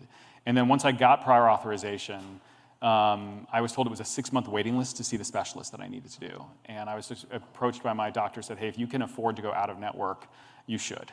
And so I read my policy, figured out what my out-of-pocket maximum was, and figured, okay, the $6,000 that I needed to spend, that's worth it. That's what money's for. Let's start care. And that's when I started getting bills. And I got $58,000 worth of balance bills in the first year alone. So as I sit back and think about kind of what our mission is and the context of what we're trying to do, it's with that in mind. Like, how do you break down the barriers to care? Because no one should be in my situation. I felt very fortunate that I was able to manage through that, to get my son the care that he needs. And really what we're all about is making sure that no family is in a situation where they can't get their son the care that they need. And for us, it's about how do you go and eliminate those barriers, if that makes sense. Yeah, absolutely. So talk to me about how does this happen? How do you do this? How are you able to control costs but increase access? Yeah, so we are a major medical health insurance plan, but what makes us singularly unique is we bend the cost curve while at the same point increasing access to care. And we do this without subsidies, right? So we're not subsidized by the government in any way. The way we do that is very unique in that we leverage the power of consumers, right? So our view of the world is that to fix the US healthcare system, you need to actually go ahead and introduce transparency. Everyone talks a lot about price transparency. That's critically important, but it's more than price transparency. It's also quality transparency. So what we do is we introduce transparency into the decision processes that consumers go through around planned healthcare. And then we introduce incentives for people to be engaged with their doctors about making care decisions. Because one of the common kind of thought processes around health policy is that consumers, it's hard to navigate the US healthcare system, and certainly it's complicated. But consumers are incredibly good, actually, about identifying what they need and actually going and getting it. And so what we do is, again, thinking back to my own personal experiences, is we eliminate the traditional barriers to care. Like, we're the only health insurance plan with no prior authorization. We don't have preferred networks. We don't have contracted networks. We don't have any of that. We don't have step therapy. We don't have formularies. We think that care should be determined by doctors, and our job is to figure out how do we go ahead and pay for it. Right, so hopefully that sounds good to everybody, right? Who doesn't want a plan with no prior authorization and no restraints? So that's how we do it. The way we're able to afford it then becomes, I think, what's so important. And that is actually empowering the consumer with information, letting them know what the quality of a doctor is, know what the price of a doctor is, and when they have abilities to make decisions, have them make decisions with incentives, knowing the trade-offs that they're making. And can you go a little bit further into that? So how is Sidecar Health offering employer-facing alternative health insurance? Right, so again, we're a major medical health insurance plan, just like every other kind of major medical health insurance plan, from everything that you care about. What we are different in is in everything that you don't like about your traditional health plan, right? So everything that we do is via our app, right? So we have an app that you can actually see, wait for this, the price of every doctor in the United States is available transparently through our app. So you can actually see what your doctor is going to charge when you're going to go in for planned care. Maybe you need to go see a cardiologist. At the same time, quality ratings. We take outcome-based ratings, appropriateness of care ratings. We put that into the app. And so then we go ahead and tell you, it's like, okay, I know that we define access to care by, when we enter into a particular market, we basically define a benefit amount for anything that you might want to go do in the US healthcare system. And that benefit amount is determined by the commercial rates, what prices you can actually access that for in that local market. And we basically say, okay, if you take that benefit and you want to go to a place that charges more than that benefit, that's your choice. There's no medical reason to do that, but maybe you really like the waiting room at this particular doctor's office. So you'll know ahead of time, and you'll be responsible for paying more than that benefit amount. Likewise, if you decide to go to a doctor that charges less than our benefit amount for that planned service, you get to keep half of that savings that you save. And that changes everything. A simple example is, let's say you're filling your statin, right? So maybe at one name brand pharmacy, and let's pick on anybody, maybe it's going to cost you $40 to fill your prescription there. But maybe if you filled your prescription at a grocery store, you actually get paid $20. And so suddenly it changes how you interact. Suddenly, prescription adherence is very high, so you stay healthier, and that leads to lower cost overall. Does that make it more real? Absolutely, absolutely. So right now, there's a big focus, I don't know if you ever heard of it, about Make America Healthy Again. Of course. It's something that we've heard several times. Yeah. And part of that is addressing chronic diseases, things 100%. like obesity. And what role is Sidecar playing in all of this? Well, again, we think some of the core principles around the MAHA is really around access, right? How do you break down access to care? And again, this comes back to why we have no prior authorization. One of our things that we highlight a lot is, like, again, we really put the emphasis on doctors. So if you think about one of the priorities being, how do you shrink the time to get care? With prior authorization, maybe you need to go get an MRI, but because of your health plan, your doctor is saying you need to get a CT scan first to get access to that MRI. Well, that delays care. So we don't do those things. We want doctors making care decisions. We, as a result, by the way, see a much higher utilization of primary care. We see a much higher utilization of mental health care, so 50% higher mental health claims on our plan than others, because we have no constrained networks. You're never on a waiting list to try to go get access to care. So if you think about all of those things together, we're able to actually increase access to care for things where it lowers the cost of care, and this is where it gets to bending the cost curve. Things like emergency room visits, which drive higher cost. We see 45% less emergency room visits on our plan because people are not prevented from getting care. They're not ending up in emergency situations. We see appropriate site of care. Like, let's think about imaging. Like, you don't need to get an MRI at a hospital. You can get the same MRI at a standalone imaging center. That's dramatically less expensive. So by helping people, creating financial incentives for people to make those decisions, it frees up dollars for things that are really important, like preventive medicine.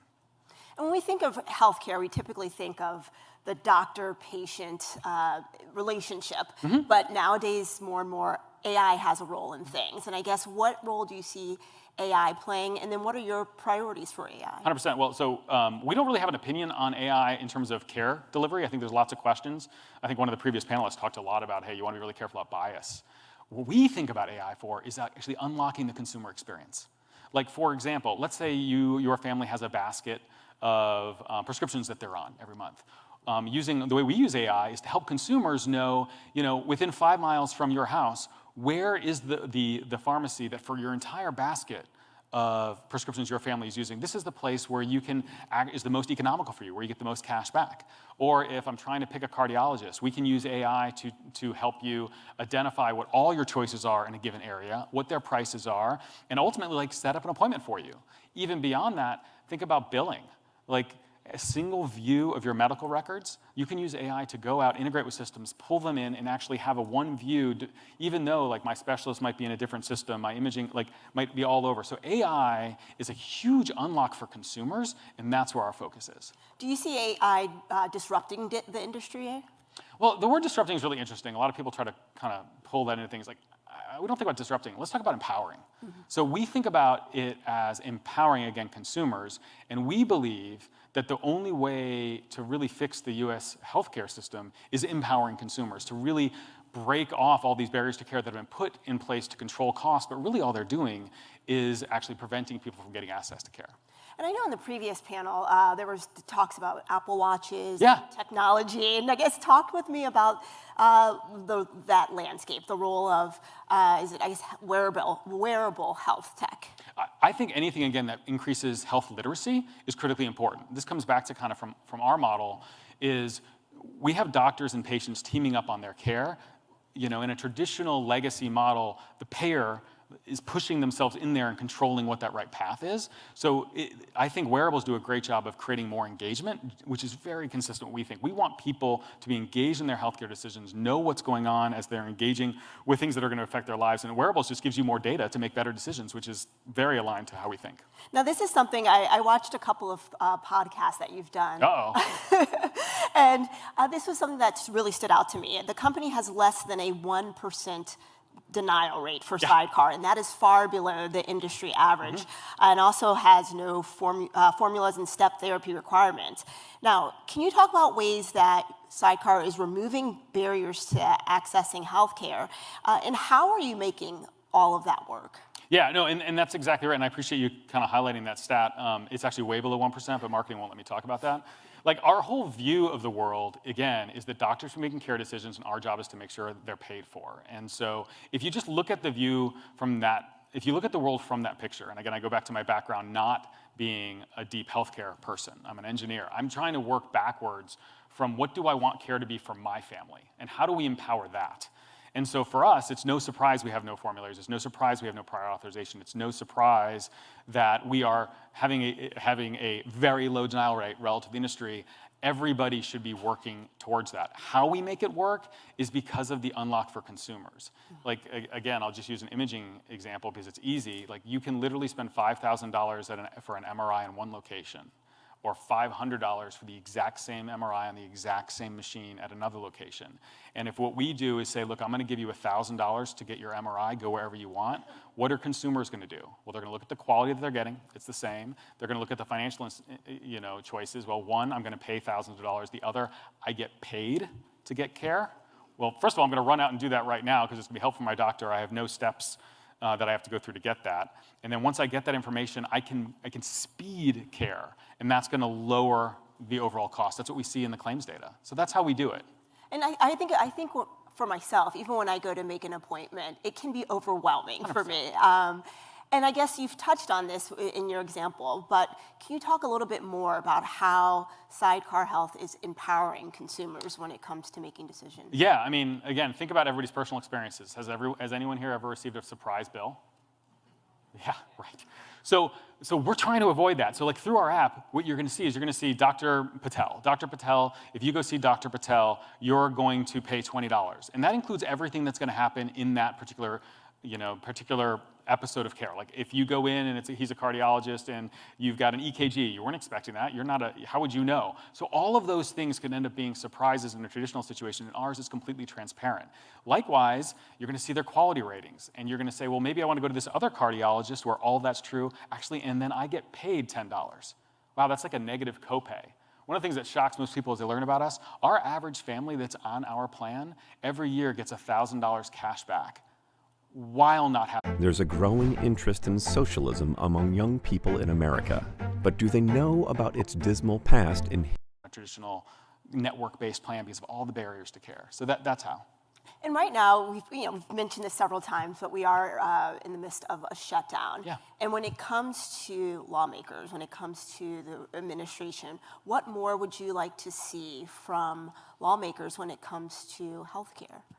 Yeah, I mean, for us, it's really about transparency. What can we do from a policy perspective to facilitate increased visibility into what things cost, increased visibility into the quality of doctors? So let's just empower consumers to have all the information that they need to make care decisions, because that is there's no stronger, kind of more efficient market force to create value. And you see it in every industry other than consumers. So anything from a policy perspective we can do to increase the ability for consumers to navigate with their doctors, I think is going to be better for everybody. Looking ahead, what's the biggest change that you think we'll see in the industry over the next year? Over the next year is a pretty narrow time frame. I'm hoping we get back to work. For me, again, I think that you're seeing increasing conversations about prior authorization. That's very exciting. So I think there's going to be more and more pressure. I hope we turn that pressure into more action to eliminate a lot of the prior authorization that the system is built on today. And so for me, I'm hopeful that could be solved. And in that answer alone, I heard you say hope and hopeful. Yeah. What are your hopes for the industry moving forward? Well, every entrepreneur is super optimistic about the future, I think. So my hope might sound a little bit, surprising, but I hope people copy us. Right, so like at the end of the day, every day, our team, this great team, wakes up and we're trying to make healthcare better for everyone. We believe we can lower the cost of care, increase access for everyone. And I think the big change that we need is we need consumers more at the forefront of their care decisions with their doctors.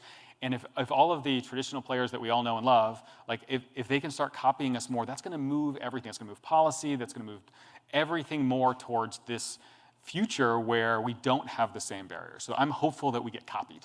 All right, thank you. Patrick, appreciate your time. Well, thanks for making the time for me. Appreciate it.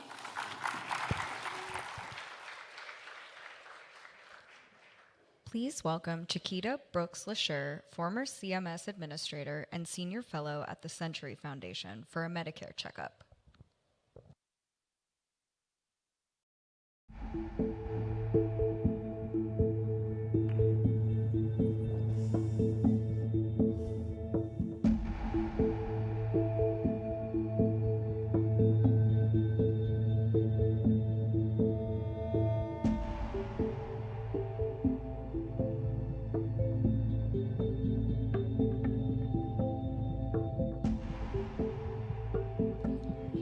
Please welcome back to the stage, Bree Jackson.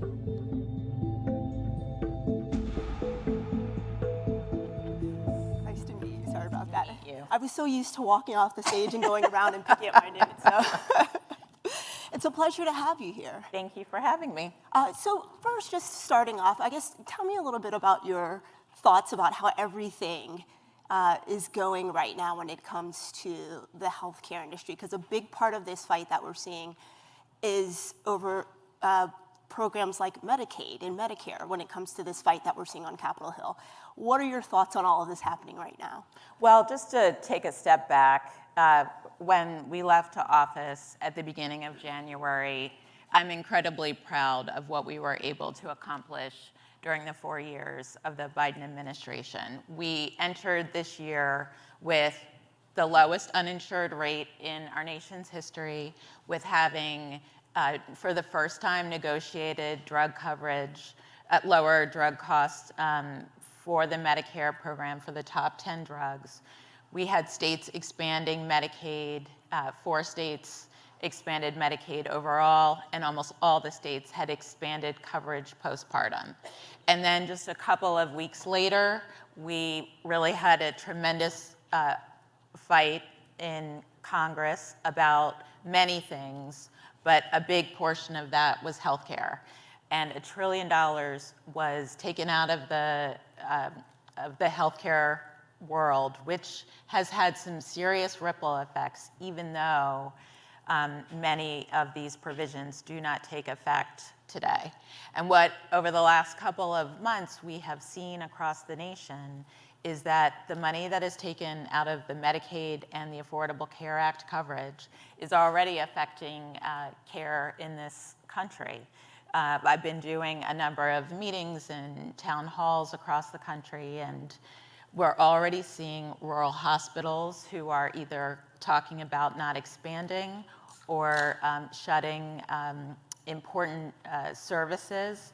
In Georgia last week, a major hospital system announced that they were closing their labor and delivery wing of their hospital.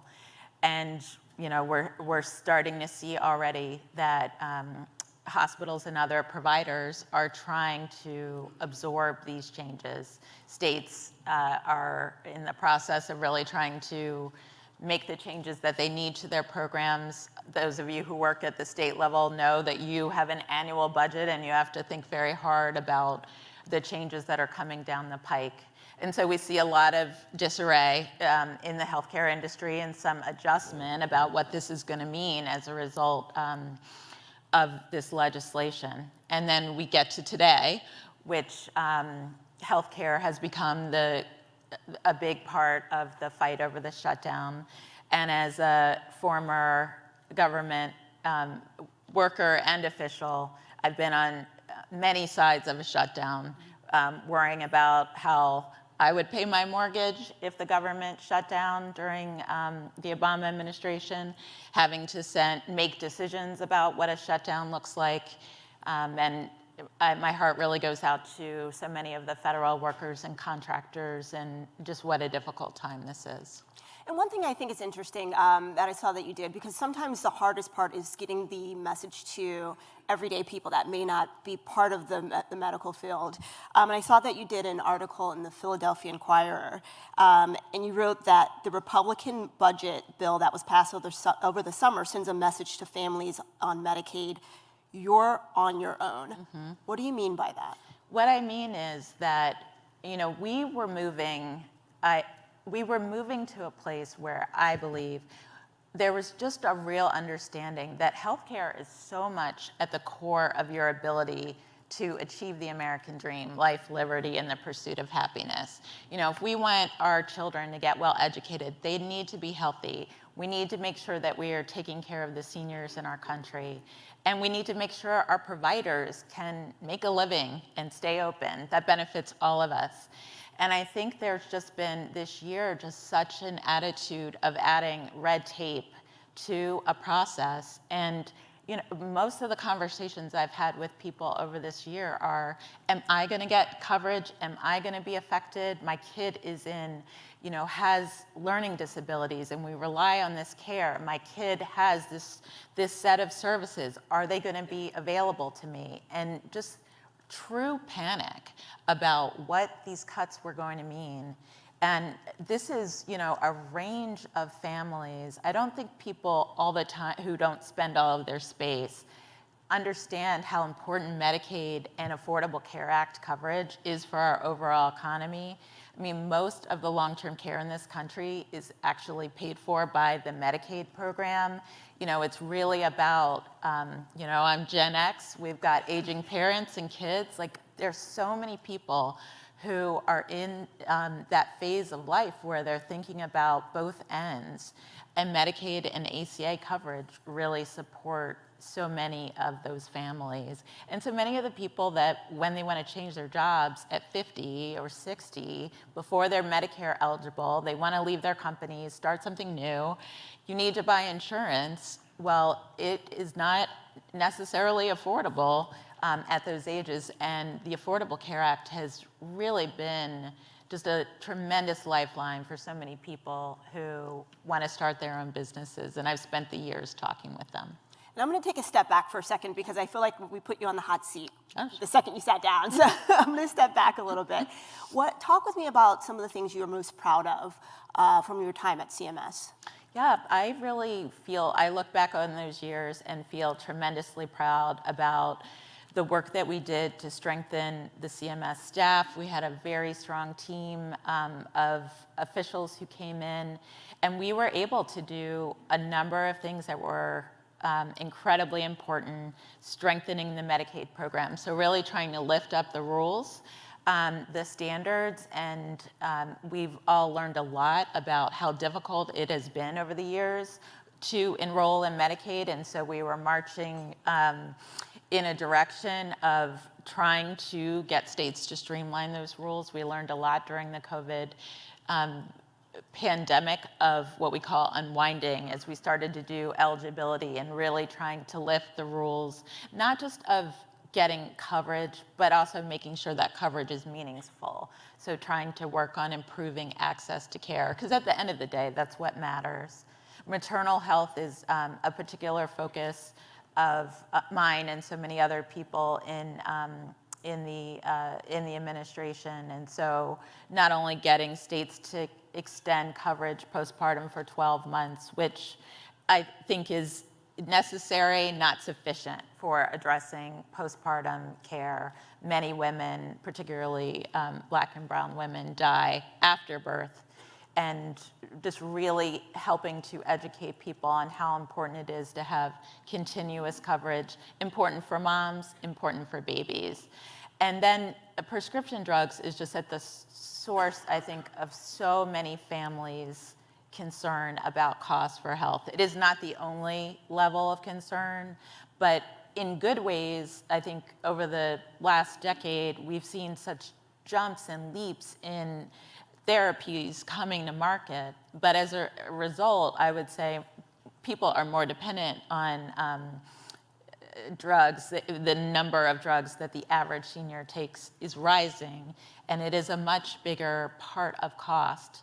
And changing the benefit of Medicare Part D, the Medicare drug benefit, really is a lifeline. This year, thanks to the work we were able to do with negotiation and changing the benefit, the cap is $2,000. And just the time that I've spent with people across the nation, how important this is, not only for the seniors who take these drugs, but again for their families, you know, of not worrying about how's mom, how's grandmom, how's my aunt gonna pay for her prescription drugs. And I'm going to come back to drug pricing, but I know several times today we've heard people talk about maternal health. Mm-hmm. So I'd like to dig into that a little bit more. I guess talk with me about some of the concerns that you have and some of the things that you hope to see our country do when it comes to this issue. Well, what we know from our experts is that something like 2/3 of the maternal deaths are avoidable, and that's a combination of reasons. Sometimes it's women not being listened to, sometimes it's women not getting care. You know, we can't just improve our maternal health outcomes by thinking, like only looking at the delivery, but we know that many, many women die in the delivery room, or again, postpartum, that symptoms are missed. And I really felt during my time that we had a real synergy of private and public interest in addressing that issue. One of the things that we did at CMS with the administration is having increasing our standards on hospitals. And so many private sector companies really partnered with us on that. And I thought it was just an excellent first step of saying, here, we're gonna have a similar set of standards, things that we're gonna make sure that all of our facilities really are paying attention to, and really try to make sure that there is engagement. Again, like we need states to engage, we need the private sector, because the government doesn't deliver babies for the most part. And I'm particularly proud of it because Medicare does not deliver or pay for a lot of the babies in this country, but hospitals and other providers care what Medicare cares about. And so I thought it was just wonderful to be able to use the Medicare program, which it often is, as a way to drive changes in our healthcare system. And returning to drug pricing, we know last week the Trump administration announced that Pfizer will charge most favored nation pricing to Medicaid and guarantee pricing on newly launched drugs. What's your take on that? So I think that it is a bipartisan agreement that how much Americans are spending on prescription drugs is too much. There are a whole lot of reasons that we don't have time for and different points of view. So I think it's good that we continue to look for ways to try to make sure that people can get access to the drugs that they need. I think I look at the announcement and I think that is not sustainable for your whole life cycle, right? Like if you're a person and you're taking multiple drugs, you need those drugs, all of them, whatever you're taking, to be priced in a way that you can, where you're able to make sure that you can pay for your health care. So I personally think we still need to look at comprehensive policies to make sure that prescription drugs are affordable, because we all know that we're in a country where innovative drugs come to market, but if people can't actually afford them when they need their care, what's the point? And healthcare costs, prescription drug costs are not sustainable for our various programs. And with new leadership at CMS in place now, which of your policies are you most concerned about? And what bipartisan areas do you expect to endure? Well, what I'm mostly concerned about is the coverage.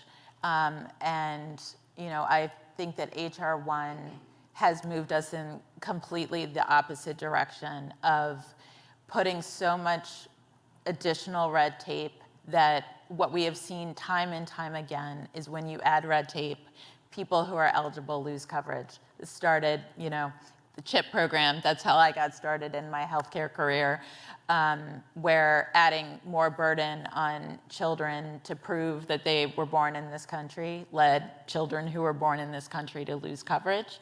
And that's one of my biggest concerns, that, and even though these things seem fast, the other thing is, you know, adding more red tape to both to Medicaid and ACA coverage. And I really worry about the health of the marketplaces if we make it so difficult. There's many of the things that we did during our years are what led us to go from 12 million to 24 million. And taking away those things administratively, as well as the changes that have come in legislation, I worry that we'll get back to where we were when we started. And so now you're with the Century Foundation. Can you talk a little bit about your role there, and then how you hope to make an impact on the industry in that role? Well, mostly I've been spending so much time talking about all of the things that are happening in healthcare. Who knew, you know, that this would be such a busy year, and how much people really need to understand what's happening. So a lot of what I'm doing is really making sure that. So if a patient falls into the two categories of patients, they either are currently wearing a loose-fitting denture, or they have really bad teeth and gums, and it's been determined they all have to come out.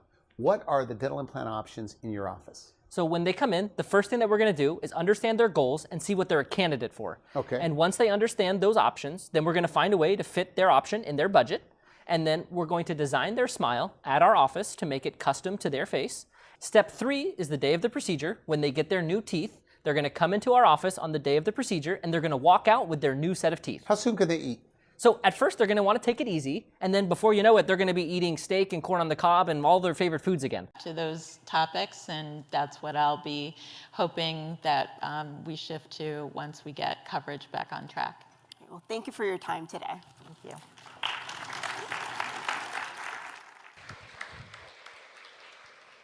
Please welcome Julia Manchester back to the stage, joined in conversation by Nancy Brown, CEO of the American Heart Association.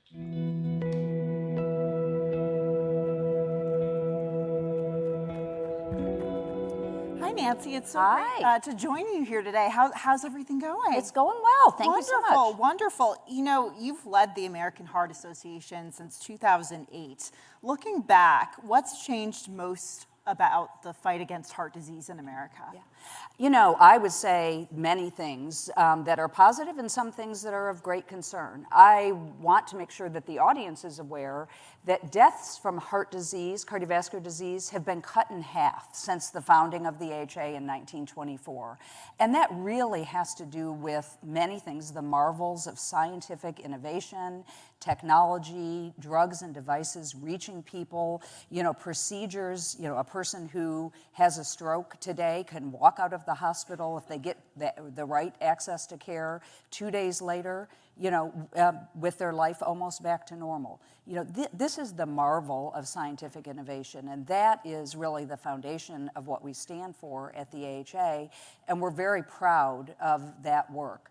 At the same time, people are not as healthy as they need to be, and that is a major focus of the work of the American Heart Association, so a lot of work ahead. When it comes to heart disease, just if we could have a broad overview, you mentioned people aren't as healthy as they need to be. What factors can go into preventing heart disease? Well, heart disease is the #1 cause of death in America and around the world, cardiovascular diseases broadly, including stroke. And there are a number of things that really matter. We call them life's essential 8. A person's ability to have access to healthy foods, live a life free of tobacco, get appropriate physical activity, and have a body mass index at an appropriate level, as well as having risk factors controlled, blood pressure, blood cholesterol, blood glucose, and most recently added to get enough sleep. And so it is a basket of things that need to come together for individuals and families that allow a person to have optimal cardiovascular health. And let's face it, the most important thing to a person in their life is their health. Because when you have health, it buys you the ticket to everything else that matters to you. Time with your family, your friends, your faith organization, being a great member of your community, a great employee.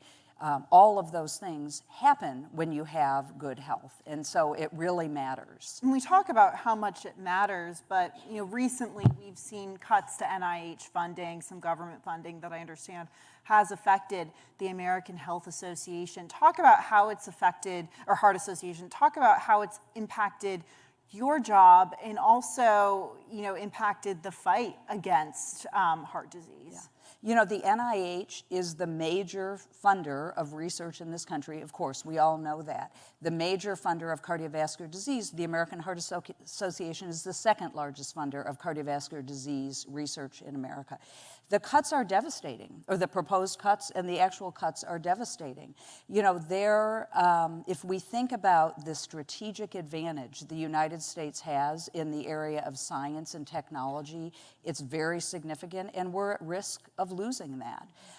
Clinical trials that are funded by the NIH, I think Dr. Besser mentioned this earlier, they're at the front end of things that each of us enjoy today. And I think often we don't stop and think about what happens in a healthcare encounter. If someone gets raced to the emergency room having a heart attack or a stroke, there's a team of professionals there that know exactly what to do. There's medications that are administered, blood tests that are given, a troponin test to see if you're having a heart attack.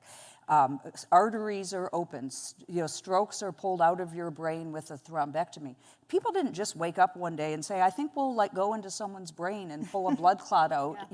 Years of clinical trials and studies were at the front end of these innovations that people in this country should be so happy they have at their disposal, and we should be so proud that this is a standard of care in this country.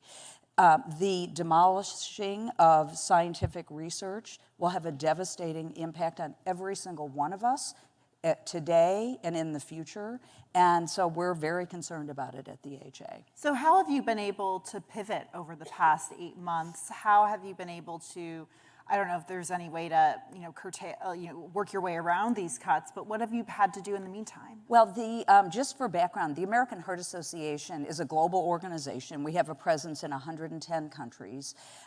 We have 33.5 million volunteers and supporters and 40,000 medical and scientific members that are part of our organization.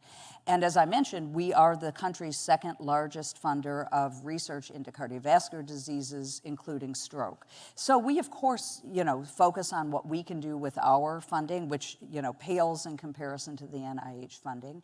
And we also make sure that our voice is heard in Washington about why research matters.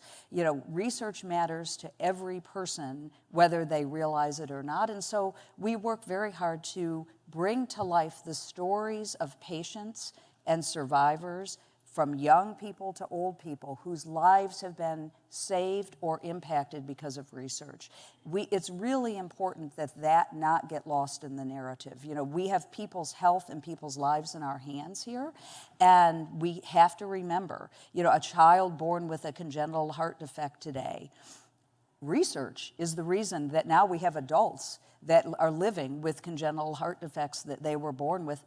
These children didn't make it to adulthood 20 years ago. So stories really matter, advocacy really matters, and I think for the American Heart Association, because we are a science organization, we are a policy organization, and we are a grassroots organization, we're uniquely positioned to work together with our partners at Research America and other organizations to make sure that our voice is heard. I want to switch gears and talk about women's health. Heart disease obviously disproportionately impacts women, particularly women of color. How does the American Heart Association address inequality, systemic inequality when it comes to treatment for women? Yeah. You know, women should stand up and be really mad about the fact that, first of all, heart disease is the #1 killer of women. It affects more women than the next 4 causes of death combined. People have a mental model of, older men clutching their chest and falling over with heart attacks. The thing to know is that for women over the age of 25, 45% of women already have an established risk of cardiovascular disease. And so it really matters that we do things personally to control our health. Yet systemically, there's a lot going against women. First of all, women are understudied. The symptoms of women are under-recognized in the healthcare system in America today. Women are not enrolled in clinical trials to the same level as men. And what we like to point out is many of the medications, the treatments that are broadly available to people in this country, a large proportion of those studies were done on men, not women. And so we must stand up and be advocates for our own health as women. And at the American Heart Association, that's what we do through the Go Red for Women campaign, a campaign that we launched more than 20 years ago to help women, take action for their own heart and the heart of the sisters that they love. We must get rid of these inequalities. Black women have higher levels of heart disease. Something like CPR administration is really an important thing that we urge everyone to know. You may not be aware that about 350,000 people a year have an out-of-hospital cardiac arrest, and fewer than 10% of those people survive. So through the Nation of Lifesavers campaign at the American Heart Association, we work to fix that problem by making sure that CPR is widely administered. But women should be very upset to know that CPR is administered less in women than in men if in bystander situations, and less in persons of color than white persons in bystander situations. Why is that? Is that because of a bias? We assume there's a unconscious bias that could be going on, and there's also just systems of care. We have to make sure we double down in communities where there's a disproportionate risk of heart disease to make sure things like CPR training is widely available, that access to health care is widely available. Wearable health is a very big topic today. I chatted with Dr. Lauren Chung from Apple. I'm going to chat with Tom Hale from Aura in a few minutes.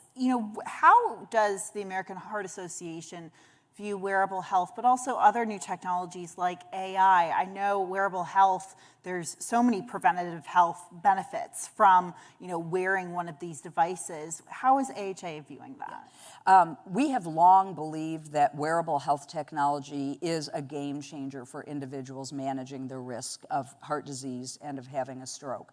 Way back, I remember when wearable health was just something people were talking about, we created a Center for Health Technology and Innovation at the American Heart Association because we know what really matters is getting gold standard science into wearable technologies so that the devices that people may have access to as consumers are tracking the appropriate things and using the appropriate science. So we are very bullish on wearable technology.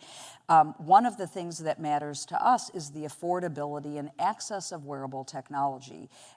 We want to make sure that wearable technology reaches all people that are, that may be at risk of heart disease or of having a stroke. But we think it's really important. And on the topic of AI, I agree with Dr. Besser's comments. There's a lot to be excited about if AI is implemented ethically and appropriately. We actually recently completed a large study of AI in cardiovascular disease science, research, healthcare delivery, and consumer access.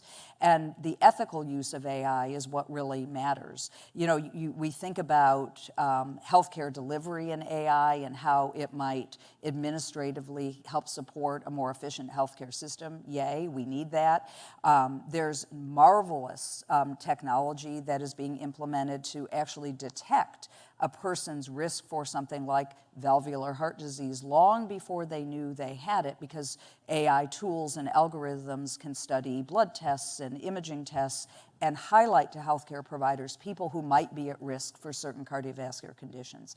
That's amazing, because if we can get at the front of it and help these people have access to the right technologies to manage their disease they may not have known they even had, that can be a game changer in technology and healthcare delivery as well. We're here in Washington today, obviously. What policies or what areas would you like Congress to address in order to reduce cardiovascular deaths? Well, number one on the list is access to high-quality health care for all. We have heard many of our speakers earlier today speak about the fact that if we limit access to people, we will pay a consequence for that. People in rural America, persons in communities that perhaps don't have access to high-quality employer-sponsored health care, as examples, their health risks can increase. And that really matters. The NIH research we've spoken about already. I was very happy to hear the senator speak about food as medicine programs. The American Heart Association has fought for healthful food programs for decades.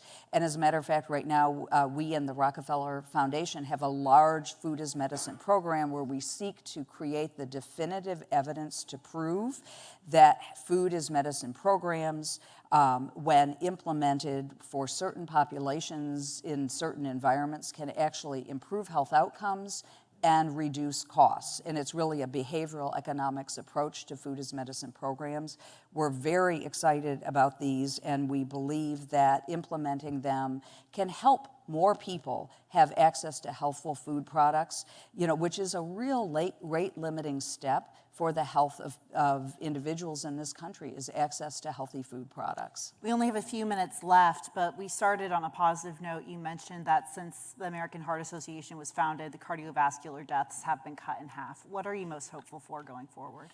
I'm hopeful that we can continue to inspire people to care about their health and to understand that so much of a person's health is in their hands. What we eat, how we get physical activity, those things really matter. Social connection to people, getting enough sleep, these are things that matter. Yet at the same time, there's a lot to change in the environment, because access to healthy food isn't the same for all of us. Safe places to exercise and play are not available to all of us. So I think as individuals and as organizations, we must continue to be the voice for the voiceless and make sure that we are creating public policies that allow health and well-being to be something that can be enjoyed by all. Nancy Brown, thank you so much for joining us today. Thank you so much. Appreciate it. Thank you. Now joining Julia, please welcome Tom Hale, CEO at Aura. Hey, Tom. Hey, good to see how you doing? you. Thanks for having me. Thanks for joining me. Now, before we get started, Tom and the folks at Aura were gracious enough to lend me an Aura ring that I've worn over the past few days so I could see how it works firsthand. So before we get into that, I just want to, for the folks in here who aren't as familiar with Aura, what's the mission of the company? Yeah, so we're a supremely mission-driven company that's driven around the idea of improving the world's health. The way we do this is by making health a daily practice. We give you the information, the guidance, the education to change your behaviors, to create long-term better health outcomes. And the way we do that is primarily through a wearable. It is different from most wearables in that it's measuring from the point which is the most accurate on the human body. You might say, oh, that's interesting, but think about it. Who's been to a hospital? Where do they put the sensor? Do they put the sensor on the back of your wrist where there's bone and sinew and hair and all these confounding factors? No, they put it on the tip of your finger. Why? Because arterial blood flow, uniform tissue, and the sensors being proximate give you the most amount of information. So we're a little different from most. We're probably more grounded in science, more grounded in the science of behavior change and the science of measuring. We started with sleep. For those of you who know the Oura Ring, started in sleep. But that was our strategy because we know that measuring at night gives us a really clean signal on the human's body. And that way we can make comparisons night over night about small changes in your physiology measured in a very clean way and start to make inferences about how your health is trending or changing. And I think, we'll talk about it later, but one of the things that we can do quite effectively is predict the onset of influenza-like illness. We can see that 2 or 3 days before you actually have symptoms, which is no mean trick. So the other things that we did after sleep, we said we know we want to do health. Melt sales objections with this book. I just got my black book of questions in the mail.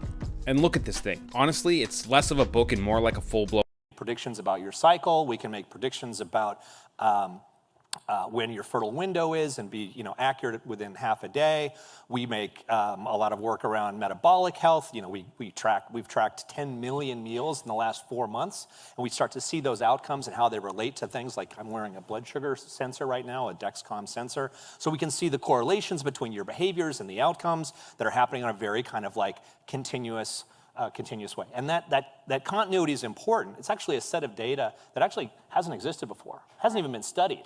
Now, if you think about the sample rate of our typical today's medical science is generally expressed over years or a visit to a doctor or a blood pressure, cuff that you put on. The reality is that you start paying attention to this when you're sick. And our mission is to do that before you're sick and start to give you input, feedback, guidance, education before you get sick. So it's all about preventative health and personalization. Stop there. Yeah, and anecdotally, yesterday, I started to feel maybe the onset of a cold, potentially. I wasn't sure. I wasn't feeling 100%. So I kind of looked at my metrics, my recovery score from previous night's sleep, which was 5 hours sleep. I know, not great. I went to bed early, and then it was much higher today, and I feel a lot better. I think when I talk about Oura, when I hear about Oura, a lot of it's about that recovery score, the sleep, but also fitness. Yeah. I mean, I didn't know that it tracks steps, for example, or I do a lot of Orange Theory. It'll pick up on when my heart rate's going up, and it's like, oh, it seems like you're working out right now. Can you confirm this? Talk about that. Well, I mean, these are sort of, I think, the stock and trade of all wearables. In fact, most wearables started in fitness, and it's a sort of a well-known and accepted scientific fact that if you put a wearable on somebody, they will move more. The question is, can you sustain that behavior change? Can you really see an impact on someone's behavior over the long term? And reality, and I think anybody who's signed up for a gym knows this, fitness is actually a relatively churny activity. You kind of get into it for a while, and then you kind of fall out of it. And I think one of the things that we really try and seek is to give people both visibility to how they're changing over the long term, to give them the motivation, and maybe even a little bit of support. Many wearables sort of take the posture of like, you didn't get your steps in today. You get off the couch, you lazy bum. And I think Oura, maybe uniquely in the wearable space, is very much about supporting you through your health journey, saying, hey, you know what? Maybe today wasn't a day for you to go for it, but maybe try tomorrow. And that kind of tonality has, I think, been part of the secret of the success. Another interesting part about Oura is the advisor, the AI advisor that comes with the app. I've asked it questions. It's given me good feedback. What is the feedback you've received? I think stepping back, if you presume that we have a shortage of primary care physicians, in the world, and we're actually relatively advantaged relative to the rest of the world, we're doing really well. We don't have enough. We've probably 250,000 primary care physicians, in America today. If you give them 2,000 hours of care, that's about 500 million hours. That's maybe an hour and a half for each man, woman, and child in the United States. Not enough to change preventative behaviors and care. So the idea of an AI that is like super knowledgeable about you, very empathic, knows what medicine would say is the right thing to do, and is able to provide that intervention. It's a very strong motivational change. We have some interesting stats. We rolled this out about maybe almost a year ago. So first of all, women use it twice as often as men and for twice as long. That's interesting. We're skewed towards women in our customer base, but it's really pronounced. And then the second thing, what do they ask about? Well, they ask about fitness. They're saying, what should I do? What can I do? But they also ask a lot about health topics. And the third thing is we were trying to figure out why it was skewed this way. And we went to them and we said, why is it? Why is it that you spend more time in it? And they said, well, it knows me really well. It remembers things about me. It asks me questions. It's very empathic, and it's very patient. And what they were really saying was that here was sort of a kind of a health companion that was there to help them on their health journey through a wide range of parts of their life. It wasn't just any one thing. And we said, well, that's interesting. What features would you have us add for it? And they said, we want you to be able to give us the ability to name it, which I took to be really interesting, because what it said was actually it was about a relationship they were having. Yeah. And by the way, I think this is now well documented in sort of AI, is that like part of the appeal of an AI nurse or doctor is that it has infinite patience. Yeah. It has infinite empathy. It actually is there. It's not going to be like, when I got to get home, my cat hasn't been fed, I had a bad night last night. It's just very much a supportive entity. So we're sort of learning about this, and I do think that kind of like, call it the doctor in your pocket, I think it is the way of the future. It's not going to replace doctors. And if anybody's a doctor, like, your job is safe. Don't worry about it.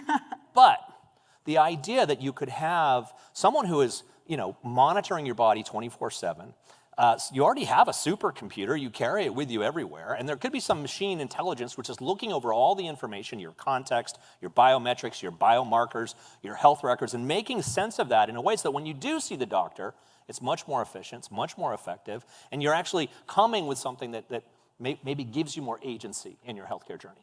What has the feedback been from human, non-AI doctors in the medical community? I imagine that this maybe could make their job easier, especially with preventative health? I think it depends. It depends on the doctor. It depends on when they were trained. It depends on what kind of person they are. We get some doctors who say, you know what, I don't need more information. I can, meet it with a patient, and I understand what's going on with them, and I don't need it. This is just wasting my time. And they don't have time to waste, let's be clear. There are other doctors who are thinking more proactively or preventative, or maybe in different domains. If you're trying to solve someone's POTS, which is postural orthopedic tachycardia, it's a long-tail chronic illness. And for Aura, actually, roughly a quarter of our customers use this product to help them manage a long-tail chronic illness. So we have a lot of patients like this. For them, that data is priceless. It's how they manage their day. It's how the doctor knows how to support them. And that data is like filling a gap, because you know what pharmaceutical and surgical interventions don't do? They don't help you with POTS, right? So you have to manage the illness. And I think in that world, those doctors, they're like, I met a doctor at a conference recently, and he said, yeah, every clinic, any POTS clinic in the United States hands out an Aura ring for just that reason. So the Aura ring is collecting a lot of data from individuals, not only health data, but it's connected to your phone, there's a subscription component, et cetera. How are you ensuring that this data stays private? So I think data for us is a non-negotiable. We think of ourselves as like a clinical type organization. We're actually sort of adherent to both GDPR but also HIPAA in terms of data standards and privacy. Our relationship is directly with the member. One of the reasons why you pay a subscription is so that we have no incentive to take your data and try and make some money out of it elsewhere. We are doing it to protect you and protect your privacy. We do think in the future there will be needs or requests for people to access your data. And our theory on this is that you should be the sovereign of that. You should make that decision. If you want to participate in a study and raise your hand, great, we'll let you do that. We'll support you in that.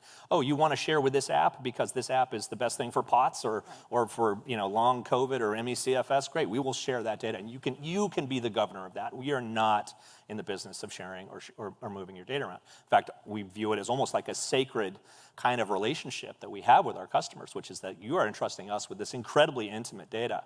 For example, women's health data. super, super intimate, really important to keep private and keep controlled. So that is the approach that we take, and I think in many ways, I think it's non-negotiable for us. I asked Dr. Lauren Chung from Apple the same question, but we're here in Washington. What would you like to see lawmakers, maybe the health advocacy world, address when it comes to digital or wearable health? You know, it's funny, a lot of the speakers up here have talked about access. And, you know, I've been following along, so I did a little research with my team, and I said, well, what's the distribution of household incomes for Aura?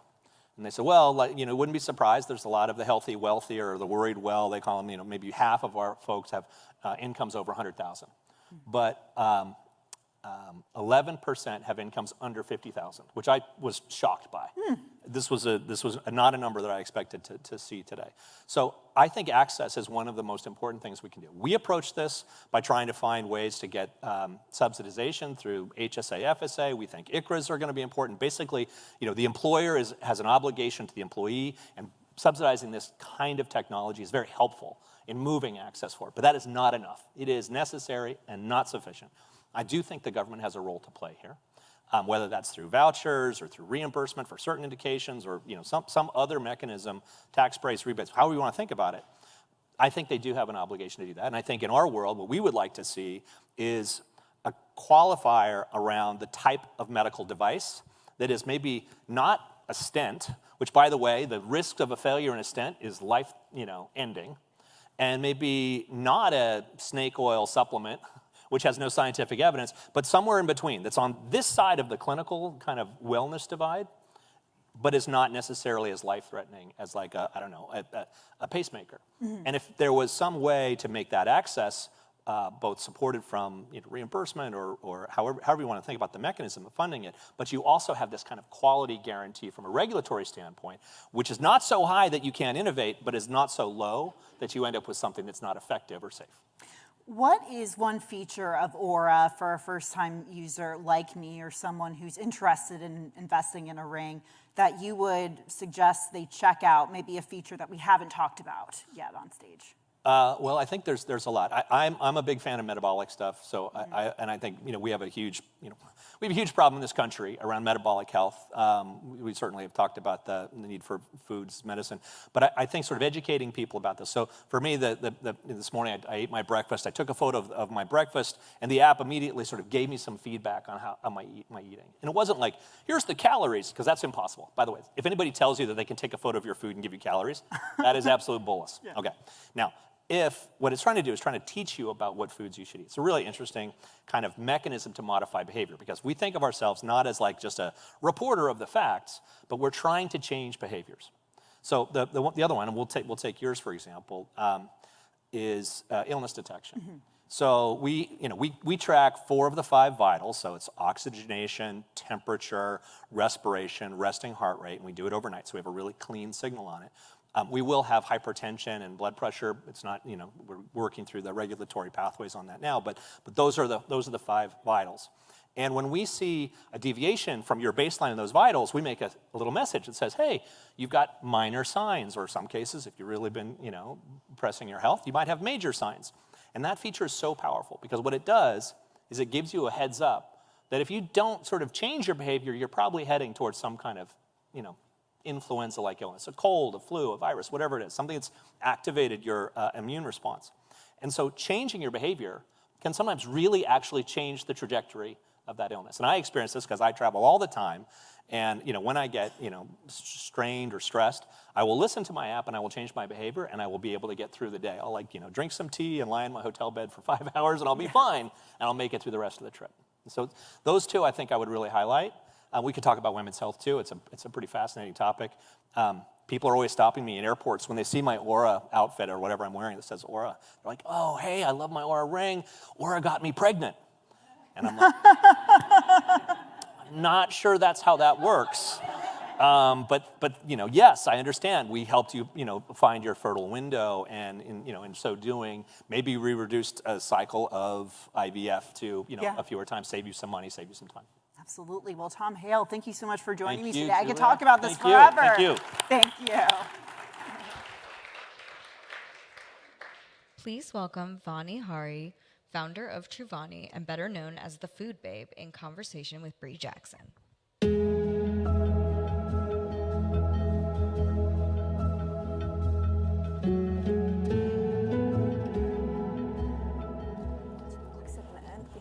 So far away. Well, Bonnie, thank you for being here. Thank you. I'd like to thank you for the bars that were outside. They were quite delicious. We were talking about this a little bit before, just so that the audience knows. Do you have, all the bars are good, but do you have a favorite flavor? Yes, it is the cherry chocolate. And there's an ongoing debate within the Truvani team about which one's the best, because they're all very good. They were good. They were good. So, well, thank you for those. So just to kind of start things off, can you share a little bit about your journey, how you got into this, how you became the Food Babe?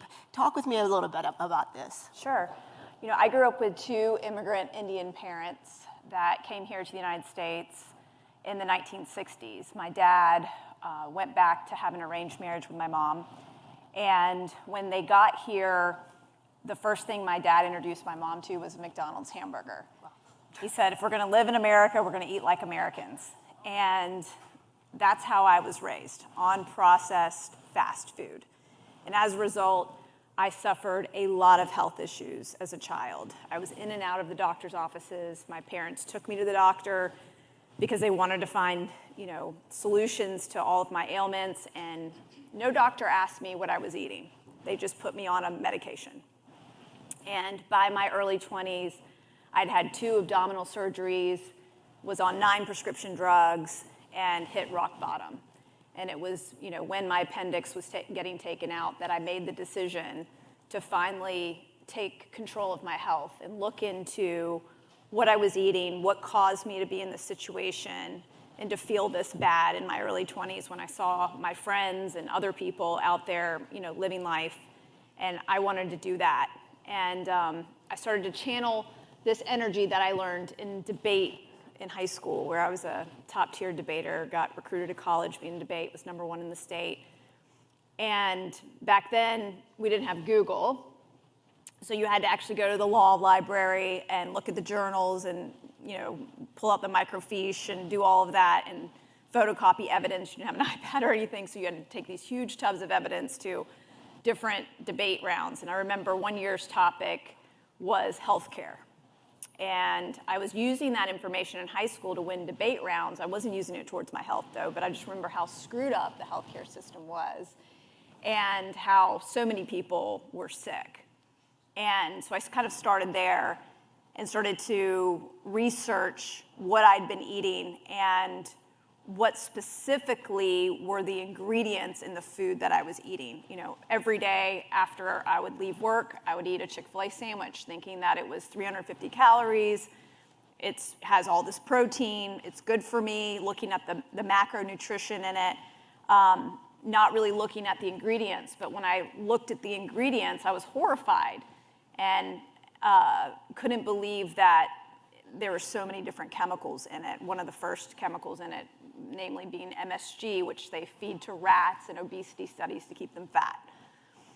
So I started to make this connection to the food that I was eating and the way my body was feeling. And when I made the commitment to remove all processed foods from my diet and just go to whole, real, natural food, everything changed. I went off every single prescription drug, realized a life that I never thought was possible. And the people around me started to ask questions of like, hey, what are you doing that's different? You look completely different.